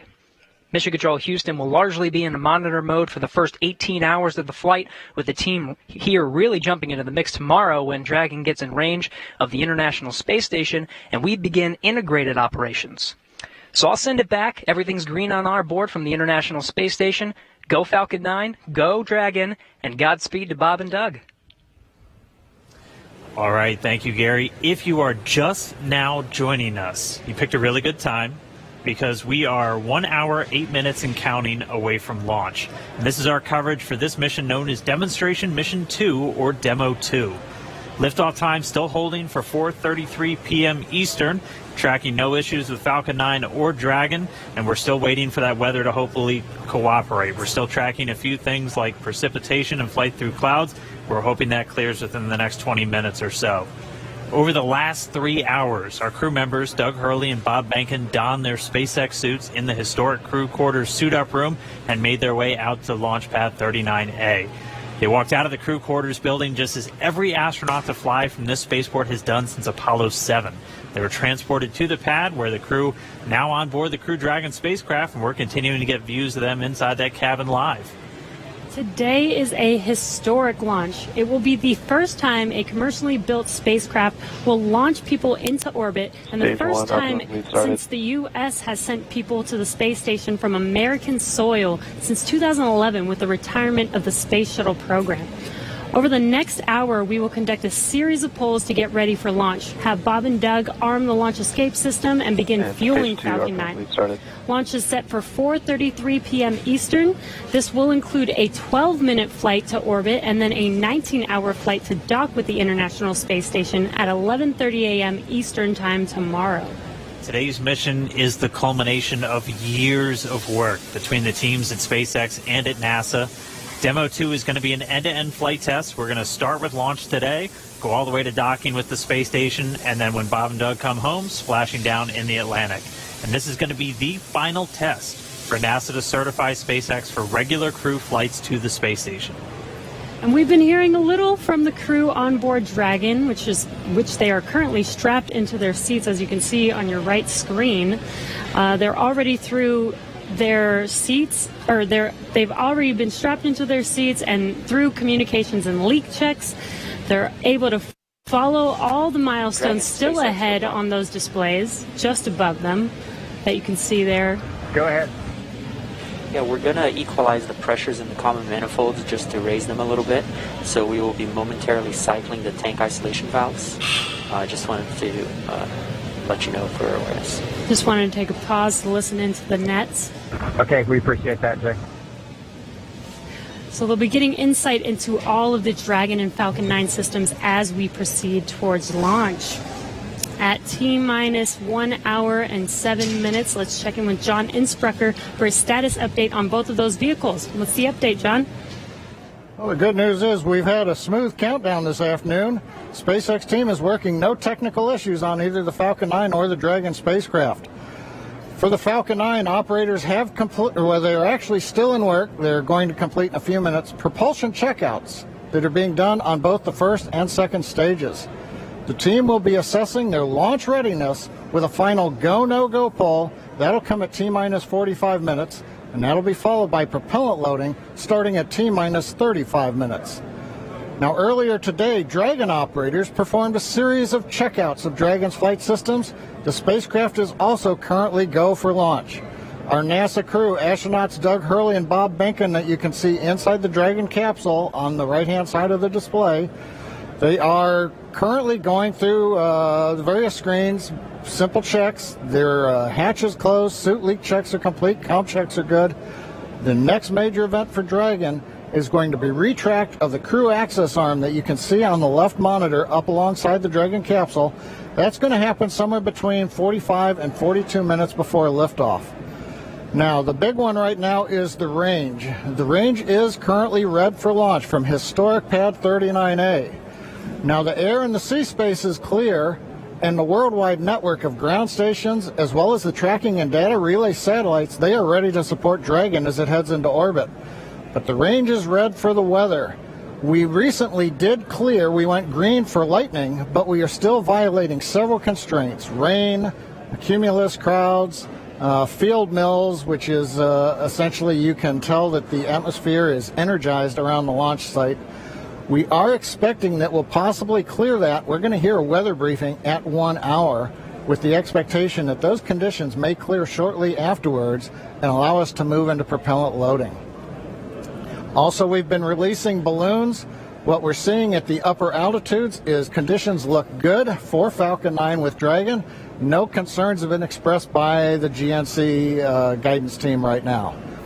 Now, as a reminder, today we have an instantaneous launch window at 4:33:35 Eastern Daylight Saving Time, or just past 33 minutes after the upcoming hour. So we get one chance at it today. But currently, T-minus 1 hour and 3 minutes, just passing that. Falcon 9, Dragon, our go. The range is ready to support, but now we're waiting on the weather as we've been expecting all afternoon. Thanks, John. We've got an extensive history now of flying Falcon 9 from the Florida coast, and just last year completed a test run of the mission that we're less than an hour from beginning here today. The purpose of that mission was to demonstrate Dragon's capability to safely and reliably fly to and from the International Space Station. The success of Demo-1 was a really exciting moment, and it paved the way for today's mission, where we are just moments away, hopefully if we get that weather, from flying U.S. astronauts from U.S. soil for the first time since 2011. Dragon and Falcon 9 together have years of operational experience, or what we refer to as flight heritage. As I mentioned earlier, SpaceX has successfully completed 21 flights of Dragon to and from orbit since 2010, including 20 trips to the International Space Station. Not only have we conducted thousands of hours of testing, we've also enhanced and added a number of safety features to Dragon. Much of what was learned with the cargo Dragon was leveraged in the design of this vehicle. Valve cycling is complete, expected behavior, and wanted to hear if you were able to hear those. We actually did, Jay. We were just making a comment about that. I heard some clicking, and Bob watched it on the systems display, so absolutely. Copy all. And that again right there, that's the crew talking to the core here in Hawthorne, California, who's going to be talking to them throughout their ascent uphill today. So they were just doing a quick checkout. Bob and Doug confirmed they were able to hear it. Sounds like everything's still good, so still no issues with Falcon or Dragon. Back to what we were talking through as we're describing these systems. A lot of what SpaceX did with Cargo Dragon has been leveraged into this Crew Dragon. The vehicle is designed to be fully autonomous, which means it can basically fly itself, but it also features a full manual override capability if the crew needs to take control in case of emergency. Many of the other enhancements help towards SpaceX's goal of reusability and less refurbishment time between missions. So let's take a closer look at some of these advancements. Standing at almost 27 feet tall from bottom of the trunk to top of the nose cone, Crew Dragon's composed of two main elements. We have the capsule up top, which is designed to hold the crew and any pressurized cargo, and then an unpressurized section known as the trunk on the bottom. And the nose cone at the top of the capsule protects the docking system as well as the guidance navigation control system, or what we call GNC. The nose cone opens for docking and remains attached to the Crew Dragon spacecraft, unlike the previous version of Dragon, and that helps towards our reusability Dragon efforts. SpaceX, we are at T-minus 1 hour. You are go for section 6. When ready, report go for launch. SpaceX Dragon will put section 6 in work. So the crew just has a couple checks, Copy. and when they are ready for launch, we're going to hear them report to the core that they are go for launch. Continuing to walk you through the Dragon spacecraft, opposite of that nose cone is the trunk. We can see it on the left-hand screen there where it's kind of split right down the middle with the left side black and the right side white. The trunk provides an attachment point to Falcon 9, the Dragon capsule, and can carry any cargo uphill. On the outside, one half of the trunk contains a radiator that rejects heat from the active thermal control system into space using SpaceX's new picotiling technology. The other half contains solar cells that are used to charge the spacecraft's batteries during flight. SpaceX Dragon, Bob and I are go for launch. And you heard that call out right Copy, there. go for launch. Next up will be the go, no go pull at T-minus 45. Bob and Doug are go for launch, and next copy. up, We're holding in step 6.5. you're hearing it live from the nets. This is amazing, very exciting. The spacecraft is designed to accommodate up to 7 crew members with modular seats that can be removed and replaced by additional cargo. The seats are made of carbon fiber and will be custom sized for any crew members flying on board. That control panel that's centered between the pilot and commander seats consists of 3 touchscreen displays, and that just again allows the crew to operate the vehicle and fly it manually, but also look at all of their procedures, relative position over the Earth, the space station, any alarms, alerts, anything that they could possibly want to do on Dragon is through those touchscreens. And lastly, our Super Draco launch escape system is a key safety feature of Crew Dragon, giving the crew the ability to safely escape from the time of launch all the way to orbit. And that launch escape system was put into work a little bit earlier this year, again on that in-flight abort test. As we look to the future beyond this test flight, the first operational SpaceX crewed mission for NASA will be a little bit later this year after Bob and Doug come home. NASA astronauts Mike Hopkins, Victor Glover, and Shannon Walker, and Soichi Noguchi of the Japan Aerospace Exploration Agency, or JAXA, were chosen to support this mission, being called Crew 1. But today, Doug Hurley is the spacecraft commander for this mission. He previously flew on 2 space shuttle missions as the pilot on STS-127 and STS-135, which was the final space shuttle flight. Here's a closer look at Doug Hurley. Please review your launch commit criteria. Again, this is to review and confirm a violation of launch commit criteria. We are tracking one issue with weather still.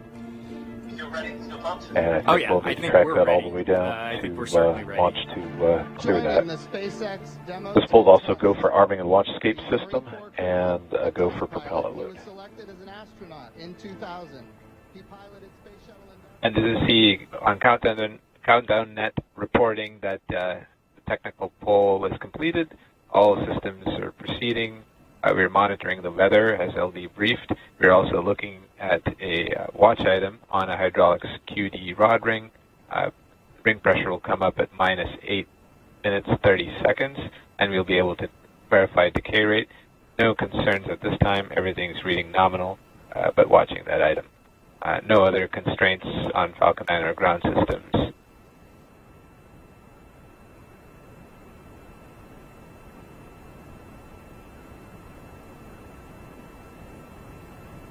Stage 2 RP1 bleed is complete.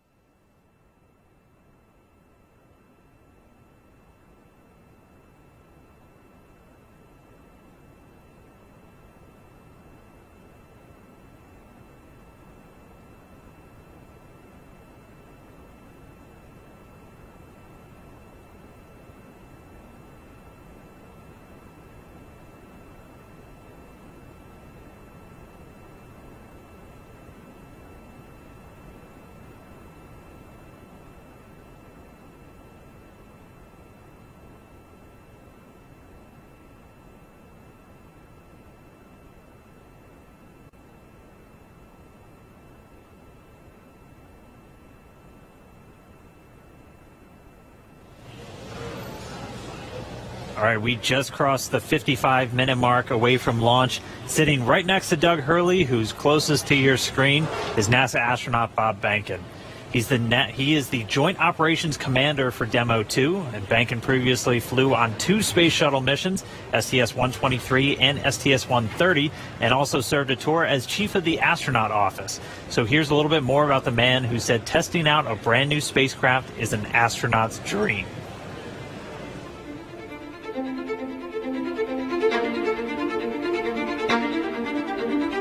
When you go through the launch day preparations, there's a lot of moments that kind of stand out to you. One is the kind of the celebratory piece of it, which is that you're walking out of the suit up room and getting in the vehicle that's going to take you to the launch pad. When you close the hatch, that's really when Doug and I are in the vehicle, and it's our vehicle, and we're really in control of the mission at that point. Test pilots, their task proved that man could fly into orbit around the Earth and return live and well to talk about it. There's always a balance of managing risk as you go forward to execute a test point and figuring out a way to collect the data. We hear a sound. Okay, is that sound an expected sound? Or we see a light, is that light an expected light? What's the source of it? Does it sync up with something else that's going on or not? So trying to dissect all of that in real time in your head is, a lot of things happen like that on launching of a vehicle. From St. Anne, Missouri, he is an Air Force colonel and flight test engineer. He flew aboard Space Shuttle Endeavour twice. Introducing NASA astronaut Bob Bankin.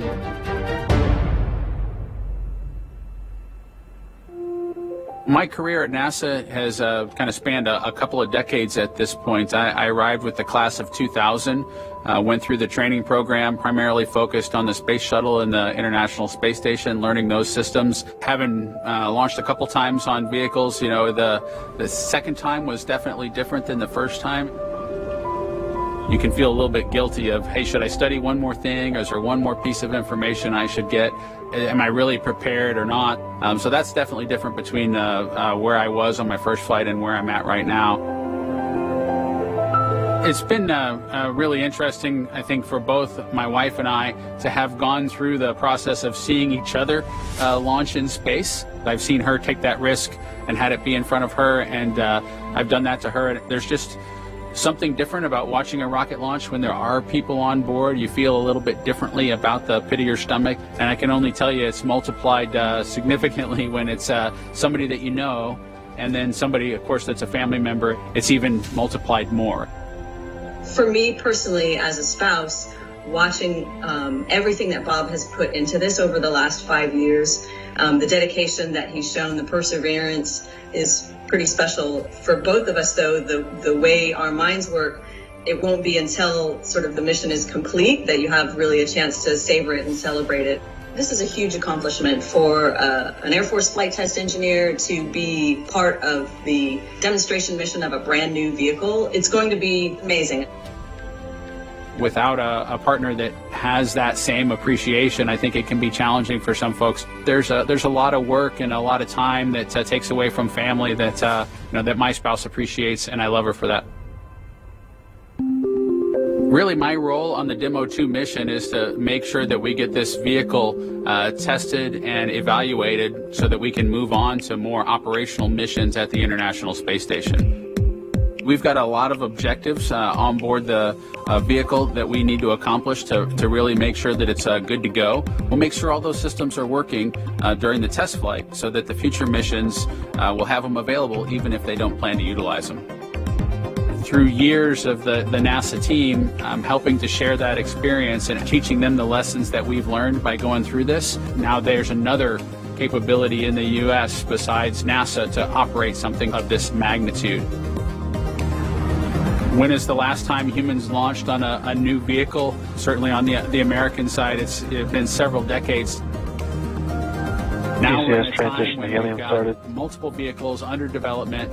It's a great time from a space exploration time frame just to see all that happening, and it's because of this nurturing of the environment, being able to pull in a wider group of people who can contribute towards human spaceflight. It's a super cool time. On a deeply personal level, I'm really excited that my son is get a chance to see me launch into space. Being an astronaut has been a little bit of an abstraction thing for him because he's seen me do it in old videos, but he hasn't seen me do it for real. And so I'm excited for him to see this launch. I want to thank the entire Commercial Crew Program team that's worked together to get to this point where we've got vehicles in the launch pad ready to head to the International Space Station.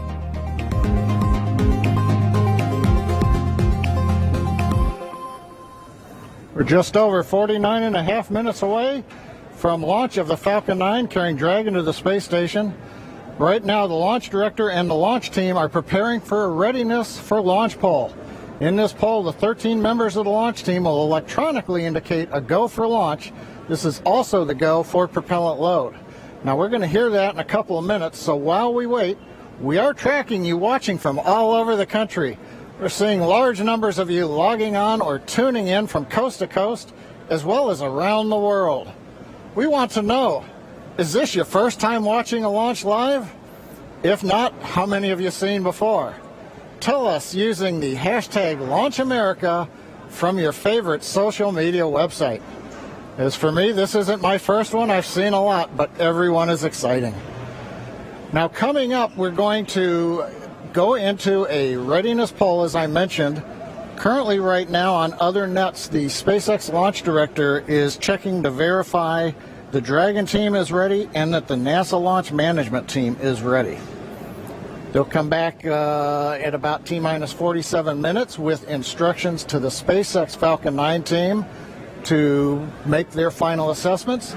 Then they log into the procedure. It's a little different than the old days where you would hear a go, go, go, position by position, all up and down the row.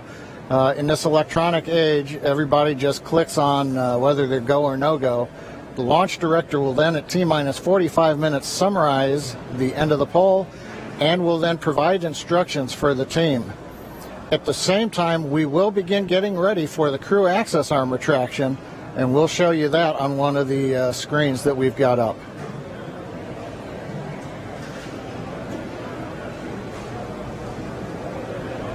Now, currently, we are continuing to monitor the weather. The weather is still red. It is improving. We're looking at one cell between the radar and the pad. We're keeping our fingers crossed that conditions will improve, but we're going to be watching that for about another 15 minutes. So it looks like we're going to be good to begin propellant load once we hear the polls, but we still have to get the get the range green so that we can actually do the launch in just 47 minutes from now. Let's listen to the countdown net for a moment.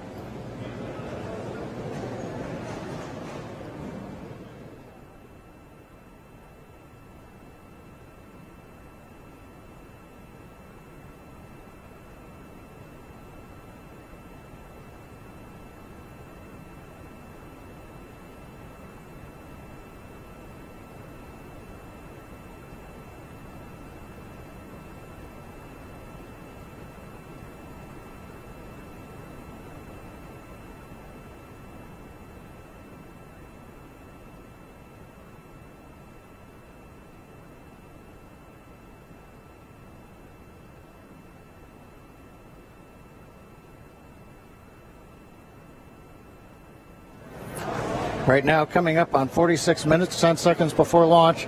Didn't hear any significant chatter coming over countdown one. Yes, launch director in the countdown net. Poll is complete, and we have a go to proceed with propellant load. Launch control, proceed with swing in the crew arm. Arming crew arm movement for T-minus 45 minutes. Thank you, launch control.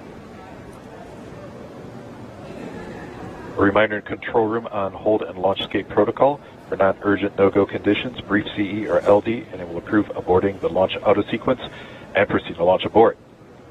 For urgent issues affecting the safety of the operation, operators shall call hold on the countdown net. Launch control will abort the launch auto sequence immediately and proceed into the launch abort auto sequence. Operators shall also advise the launch director whether structural breakup or fire is imminent or occurring for Dragon manual escape flight rules. Remainder on fire alarm instructions. Here in Fire Room 4, in the event of a fire alarm, key operators, previously briefed, will remain at their post while the alarm is evaluated. In the event that personal safety is threatened, we will evacuate to the south-facing emergency exit, which leads directly outside. One final reminder, they'll be arming the launch escape system momentarily. Need all personnel, please stay in your seats from now through orbit insertion and Dragon separation from the second stage. Crew access arm retract has started. And you've heard Mike Taylor, the SpaceX launch director, give instructions to the team. We've also just heard the call. The crew access arm retraction is underway. Great view from the camera inside the White Room as we see the arm moving away from the Dragon capsule, one of the major events necessary to get down to T0. The next one coming up will be arming of the escape system on the Dragon capsule. Now, right now, the next plan for Falcon 9, T-minus 35 minutes, we will begin loading propellant onto the first and second stages. Now, currently, Falcon 9's looking good. Dragon's looking good. The range continues to be go for launch in terms of the clearance around the launch pad, both the air and the sea space. Looking at the flight corridor, the ground stations, the NASA tracking and data relay satellites are ready to support. And we just continue to monitor the weather. Our team is getting constant updates. We're monitoring weather data sensors around the launch site, looking to make sure that we can get everything into the green position. The one that we're mostly looking at right now is how much rain we're going to get between now and liftoff, whether it's just going to be mild precipitation that's within the rules for loading propellant. That's what the expectation is, but we're going to continue to watch that. So fingers crossed, but right now coming up at T-minus 43 minutes, 18 seconds and counting, everything but the weather's go, and the weather is trending in the right direction. So we've got our fingers crossed here.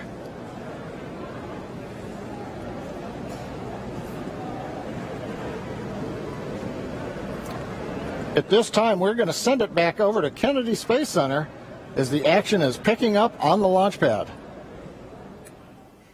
Thanks, John I. Now that countdown clock is continuing to tick, and we are 42 minutes and 46 seconds away from launch.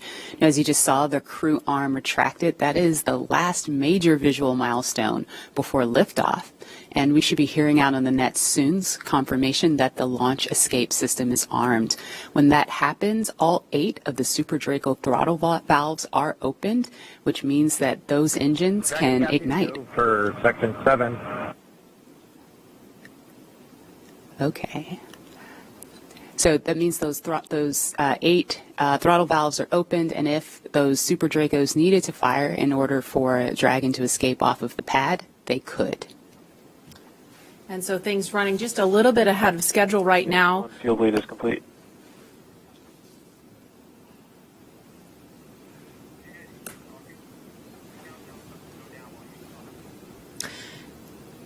Now, we just saw the crew access arm retract just a minute ago. We saw NASA astronauts Doug Hurley. In 7.2, our visors are closed, and we're arming the launch escape system. So we just heard the astronauts confirm that they are about to arm the launch escape system. That happens just before fueling begins, which we expect to happen in just a couple of minutes. We saw Bob and Doug suit up a little over 3 hours ago. Then we watched them drive out to Launch Complex 39A. They were assisted by the SpaceX ground team with Crew Dragon ingress. That happened a little before 2 o'clock this afternoon. And then we saw the spacecraft hatch close. And again, just a minute ago, we saw the crew access arm retract. We just heard that the crew armed the launch escape system. And in just a few minutes, we are going to hear the call that they have started propellant loading.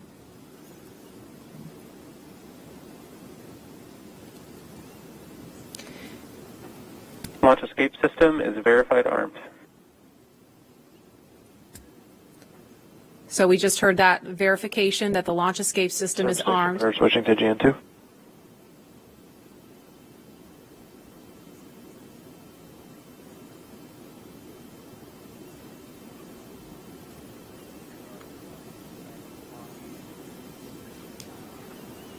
And we are going to send it over to Hawthorne to take us through prop loading. Jesse? From the parachutes to the launch escape system, SpaceX has designed Crew Dragon and Falcon 9 to be the safest launch vehicle ever flown. And joining us today, we have SpaceX's Nick Picone, who was our mission manager for our in-flight abort mission earlier this year and currently works on the Starlink team. Thanks for joining us, Nick. Hey, Jesse. I'm here at the Launch and Landing Recovery Center with the recovery team and our Dragon ground operations team monitoring the launch. Awesome. Can you tell us more about the critical safety features on this new version of Dragon? Sure. So Dragon 2 was designed with long-term reuse and reliability in mind. So fundamentally, there are multiple layers of redundancy to any of the failure modes that we could conceive of, that NASA could conceive of when we were working to design and test this vehicle over the past few years. But in the event that we encounter an unforeseen failure mode or multiple failures which push us outside of our design space, Dragon also has backup systems and operational controls intended to keep Bob and Doug safe.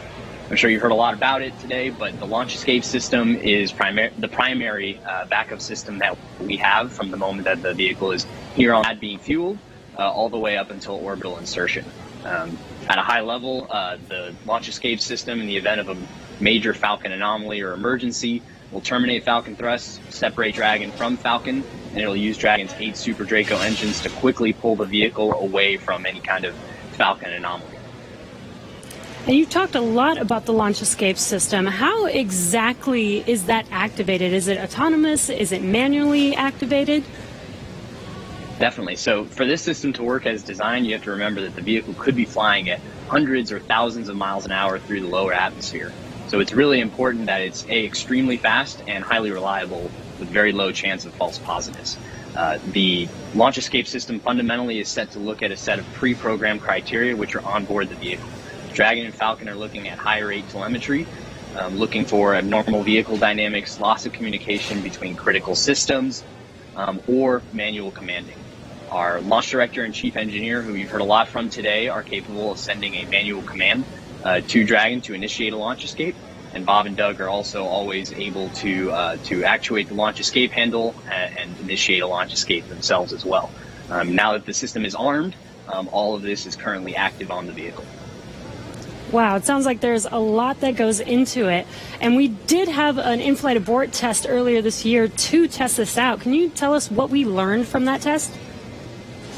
Definitely. It was possibly the most flight-like test of an orbital-class booster in history. It was a fully flight-like test using a full Falcon 9 rocket, which we had to knowingly destroy in order to get this fully integrated system. For folks who didn't get a chance to see it, the vehicle followed a normal crew launch trajectory. About a minute and a half into flight, we had Dragon based on a reconfiguration of those triggers I was just talking about. For propellant load. Thankfully, we had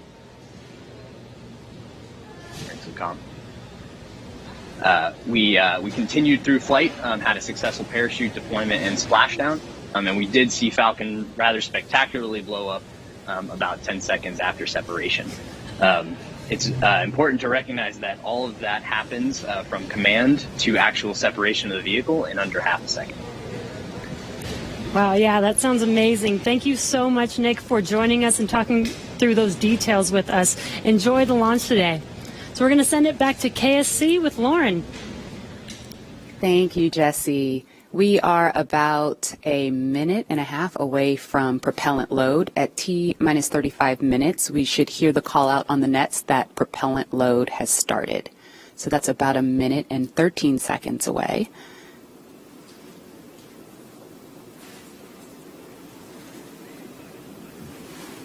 Hey, Marie and Lauren, I am getting goosebumps over here. It's just an exciting moment. When I was sitting in the vehicle, when we retracted everything, when all the prop was getting loaded up, I was just going through my crew notebook. I was thinking about, what my first step would be if there was a malfunction, because usually everything goes nominally when you fly to space, but you have to think about the things that you have to take care of, the first steps you have to take care of. And on my mission, I was calling out the abort calls, like if we had lost an engine, where would we go next, when the different abort calls around the country and around the world. So I think that's what those guys are probably thinking about now, and just really getting ready for this mission to go off. Absolutely, and we're just now about 20 seconds from when we expect propellant loading to start. Again, that's fueling of the rocket. All right, we're getting close. We should hear that call out any second now on the nets. So let's listen in. Propellant load has started. Fantastic. So prop load has started. We've started loading liquid oxygen on stage 1 and stage 2. Liquid oxygen and RP1, which is our rocket grade kerosene. So now that we are 34 minutes and 42 seconds away from the first launch of astronauts into orbit from American soil since 2011, we know that the launch escape system is armed, which happened just before fueling. Dragon prop load happened weeks ago, actually just a few miles down the road at what we call Dragon Land.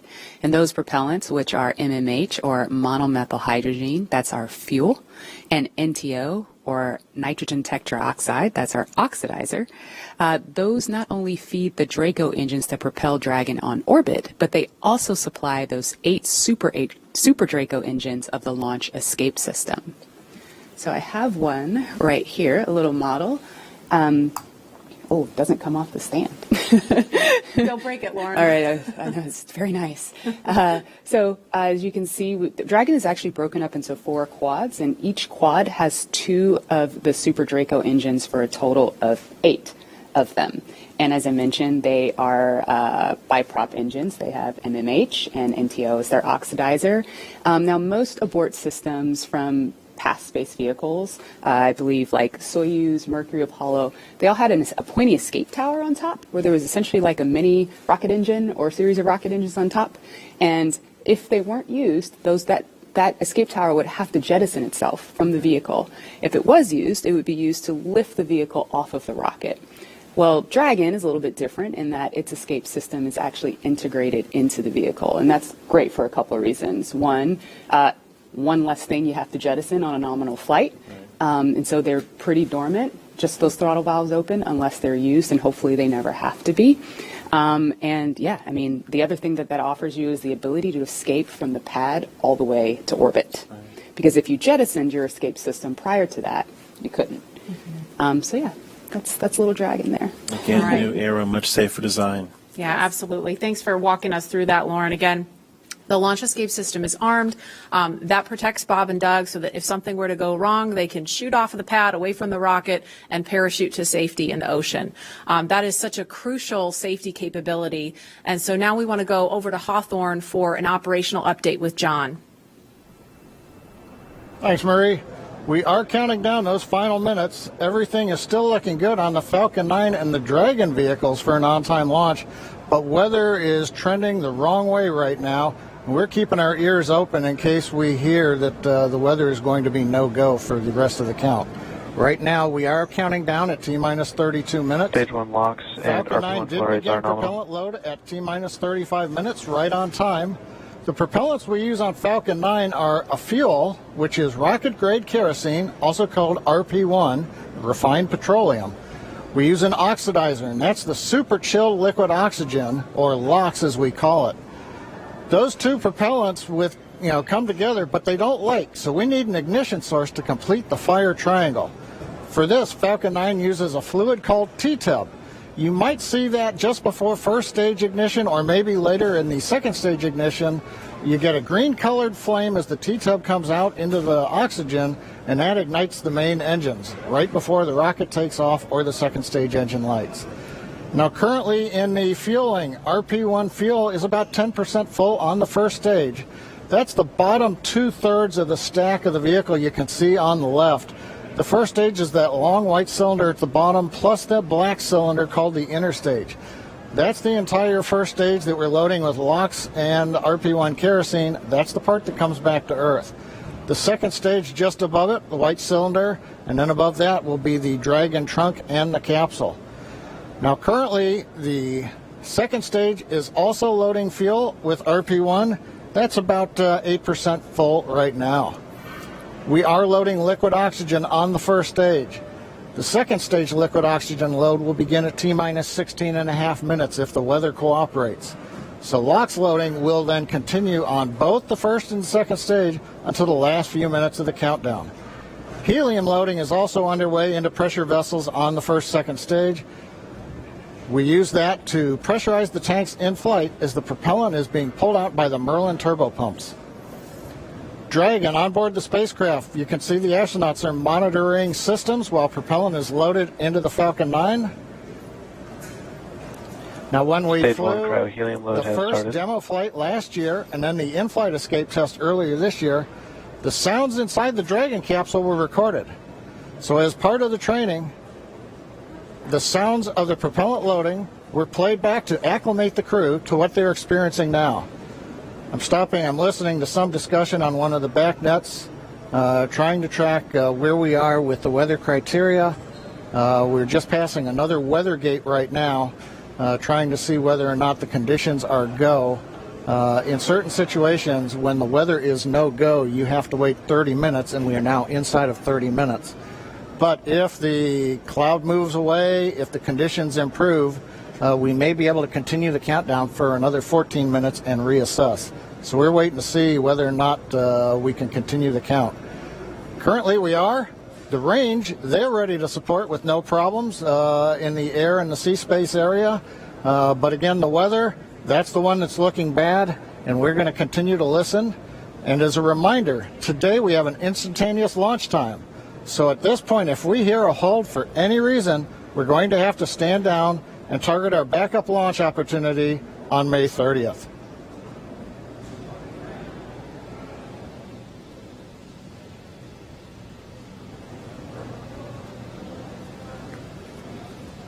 For Demo 2, Bob and Doug's flight to station will take about 19 hours, and their journey is fairly similar to the trip our cargo Dragon makes back and forth to the International Space Station, with two noticeable differences: docking and splashdown.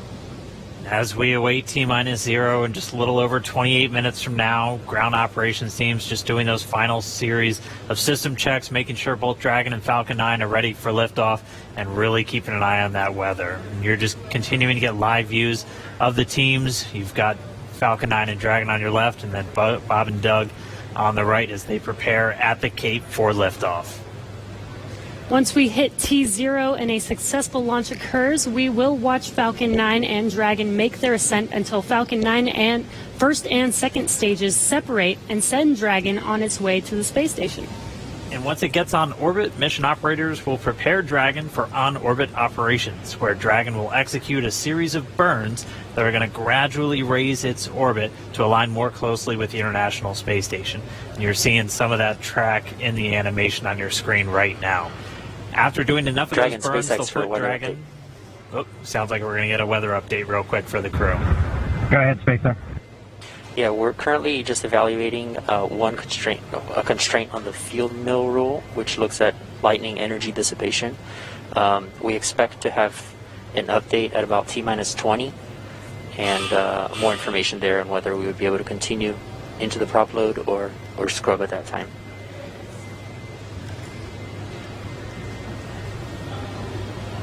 Okay, Jay, thanks for the update. We appreciate it. Copy. So I'll give you some more words in about 6 minutes. Okay, so it sounds like we're going to find out in about 6 minutes if we're going to have enough time. And John, I was referring to a couple of those weather situations where we have to have a certain amount of time. In this case, with the field mills, about 15 minutes. So they have until about 16 minutes and 30 seconds to really make sure that we're going to have enough time for that to dissipate. So we're going to be listening for that weather update in just a couple of minutes, but it is going to be a pretty interesting trip uphill for them once they actually get on orbit. And a very exciting countdown with 6 minutes to figure out if we are launching today. But targeting back to what we were talking about, next Dragon will make its approach and actually dock with the space station. This is a very different process from what we've seen with Dragon cargo deliveries in the past, which used a process called berthing. Now, berthing requires a spacecraft to approach the station and then stop so a crew member can maneuver the station's robotic arm to capture the spacecraft. Docking on this version of Dragon can be done autonomously. Stage 2 cryo-helium load started. Autonomously with no crew aboard the station. It's typically a faster process, both when arriving and leaving, but it does still require pinpoint accuracy to approach safely. Once captured, a spacecraft then gets attached to a common berthing mechanism. It's the same type of port that we use to connect each of the modules together on board station. It's a little bit slower process than docking, but the hatches are significantly larger than docking ports, which makes them perfect for bringing up large cargo items.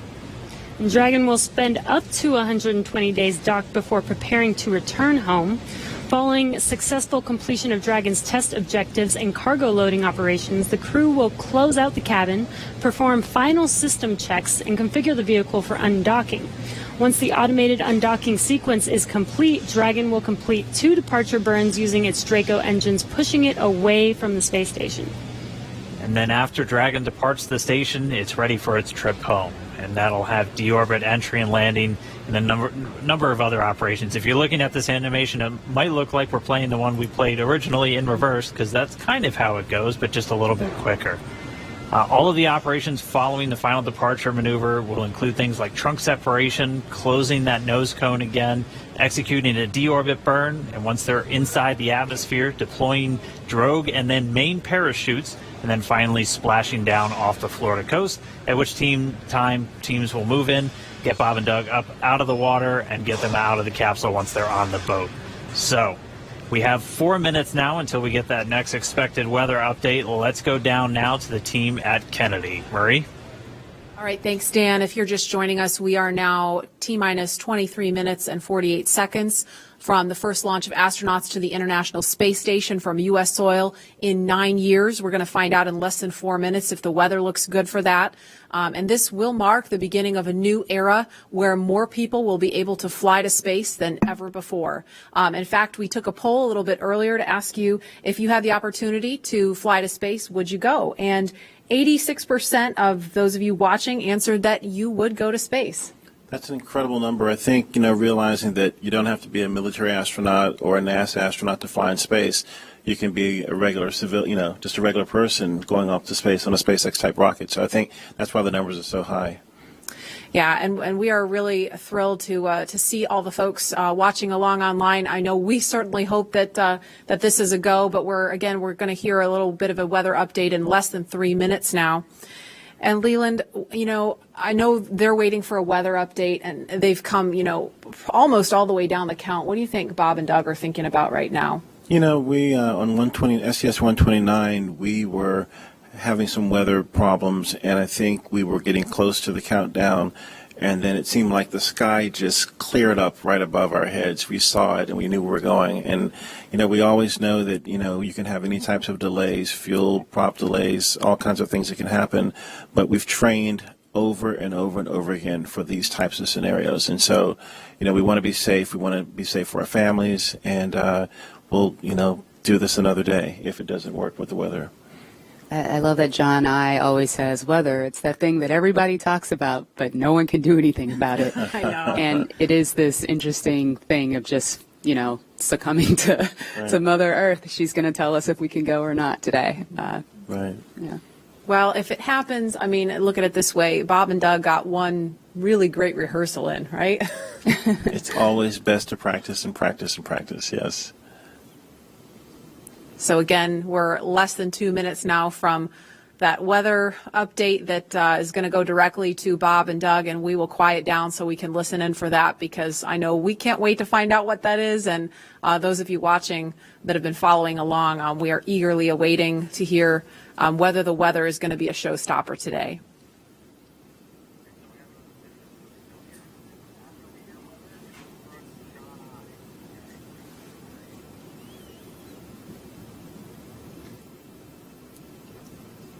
These clouds can seem really deceiving at times, right? You see the blue skies peeking through and you think everything's fine, but you just don't know. That's why we have those launch weather officers. Absolutely. And I know, we've talked about it before, but it's not just the weather in Florida that they're looking at. They've got to look at weather downrange. If they were to have an abort in flight and they needed to come down somewhere in the ocean, they need to consider what the weather's like out there, because recovery teams have to go out and get them in a situation like that. So there's so many variables, and that's why not just with this flight, but with every human space flight we've had in the past, there's always a very good chance of a scrub, because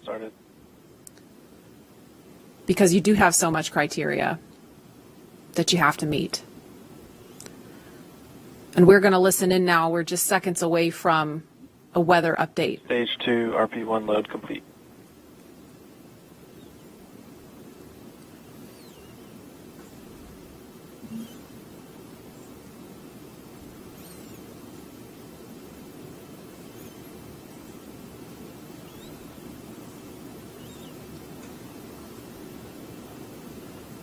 That is liquid oxygen you see venting off the rocket. That's completely normal and expected. We're standing by for a weather update. Unless you can give us another 10 minutes, I don't think we're going to get there with any of the rules today. I'm going to give you 10 minutes.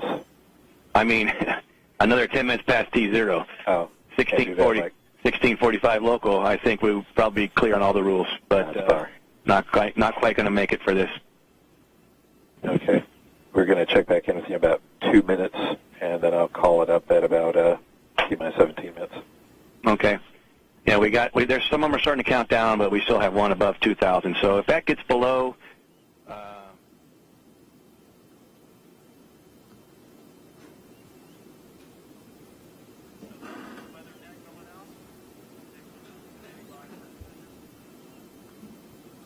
And that didn't sound great right there. That was the weather net going out, but we're still standing by for a final decision.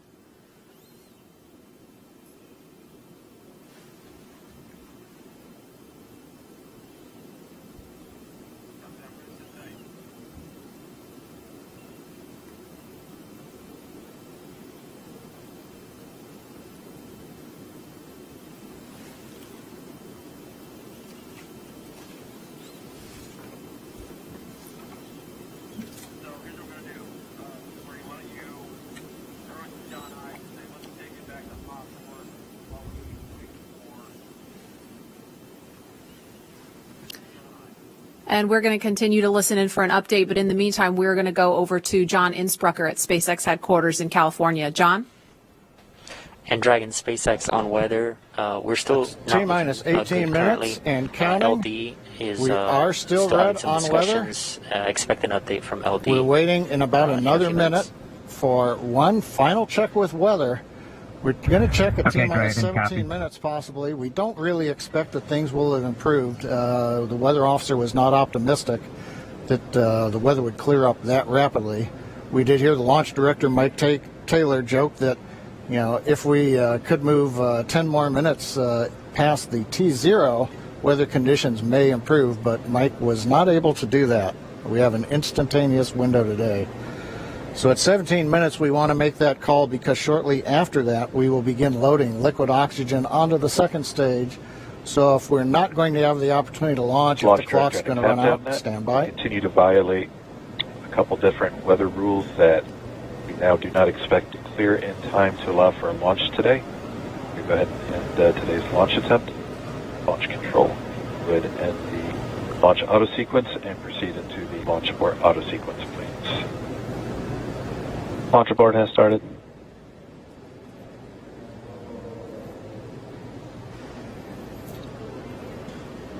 And Dragon SpaceX, unfortunately, we are not going to launch today. You are go for 5.100 launch scrub. 5.100. It was a good effort by the teams, and we understand, and we'll meet you there. Copy all. We've heard the call from the crew. They have been informed. Launch Director Mike Taylor has called a scrub for the day, and we got the feedback when the Dragon team informed Bob and Doug. They said we gave it a good try, but they understand, and we are here to try another day. So right now we did officially hold the clock. It looks like at T-minus 16 minutes, 54 seconds. The launch automatic sequence that controls the Falcon 9, the loading of propellants, the cycling of valves, that is also stopped. We now proceed into what is a normal scrub sequence for us. We practice this every launch. So now we move into safely taking the propellants, the pressurization gases back off the first and second stages. As things get into a safe configuration, then we will disarm the escape system on Dragon, and we'll bring the crew access arm back around the spacecraft. So right now, we got down to just inside 17 minutes.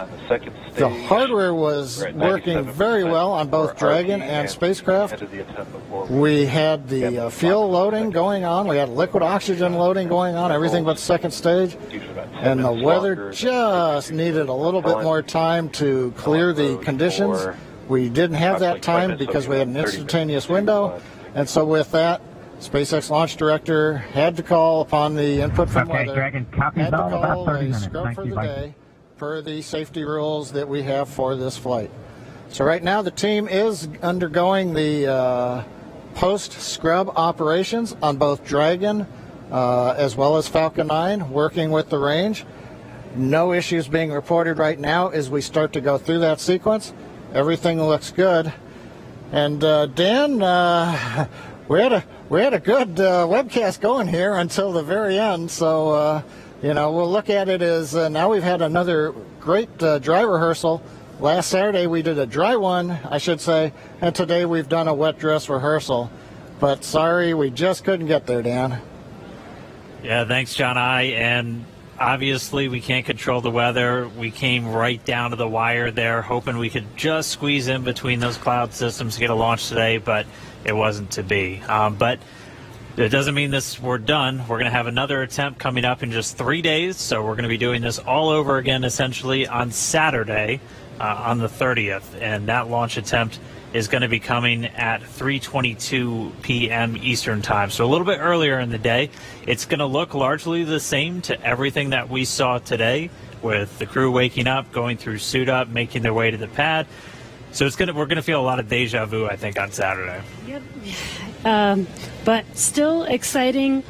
Safety is always first, so if weather was not there for us today, hopefully Saturday it will be there for us and we will have a safe launch on Saturday. Yeah, the initial weather report still had us at about, I think, a 40% possibility of violation, so weather a little bit better, but we're still going to be kind of rolling the dice. It is Florida in the spring and summer, so storms are always a possibility. Mm-hmm.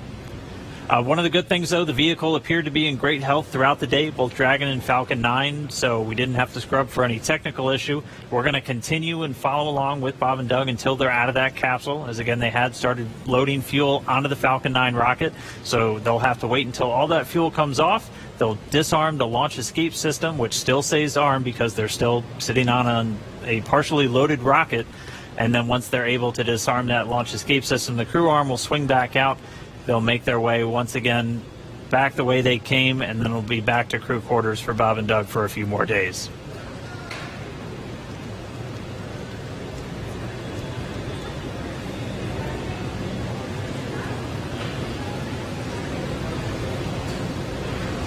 But if you're just now tuning in, wondering why we're not still counting down, we did have a launch scrub today. We were just a little under Stage 17 1 launch and minutes. fuel flow rates are nominal for offload. Expecting about a 40-minute offload time. And so that call out.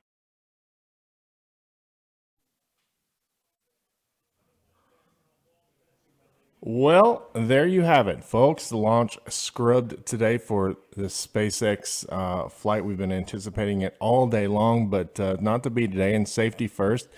A very good decision. The President of the United States will still be speaking in about 90 minutes or so.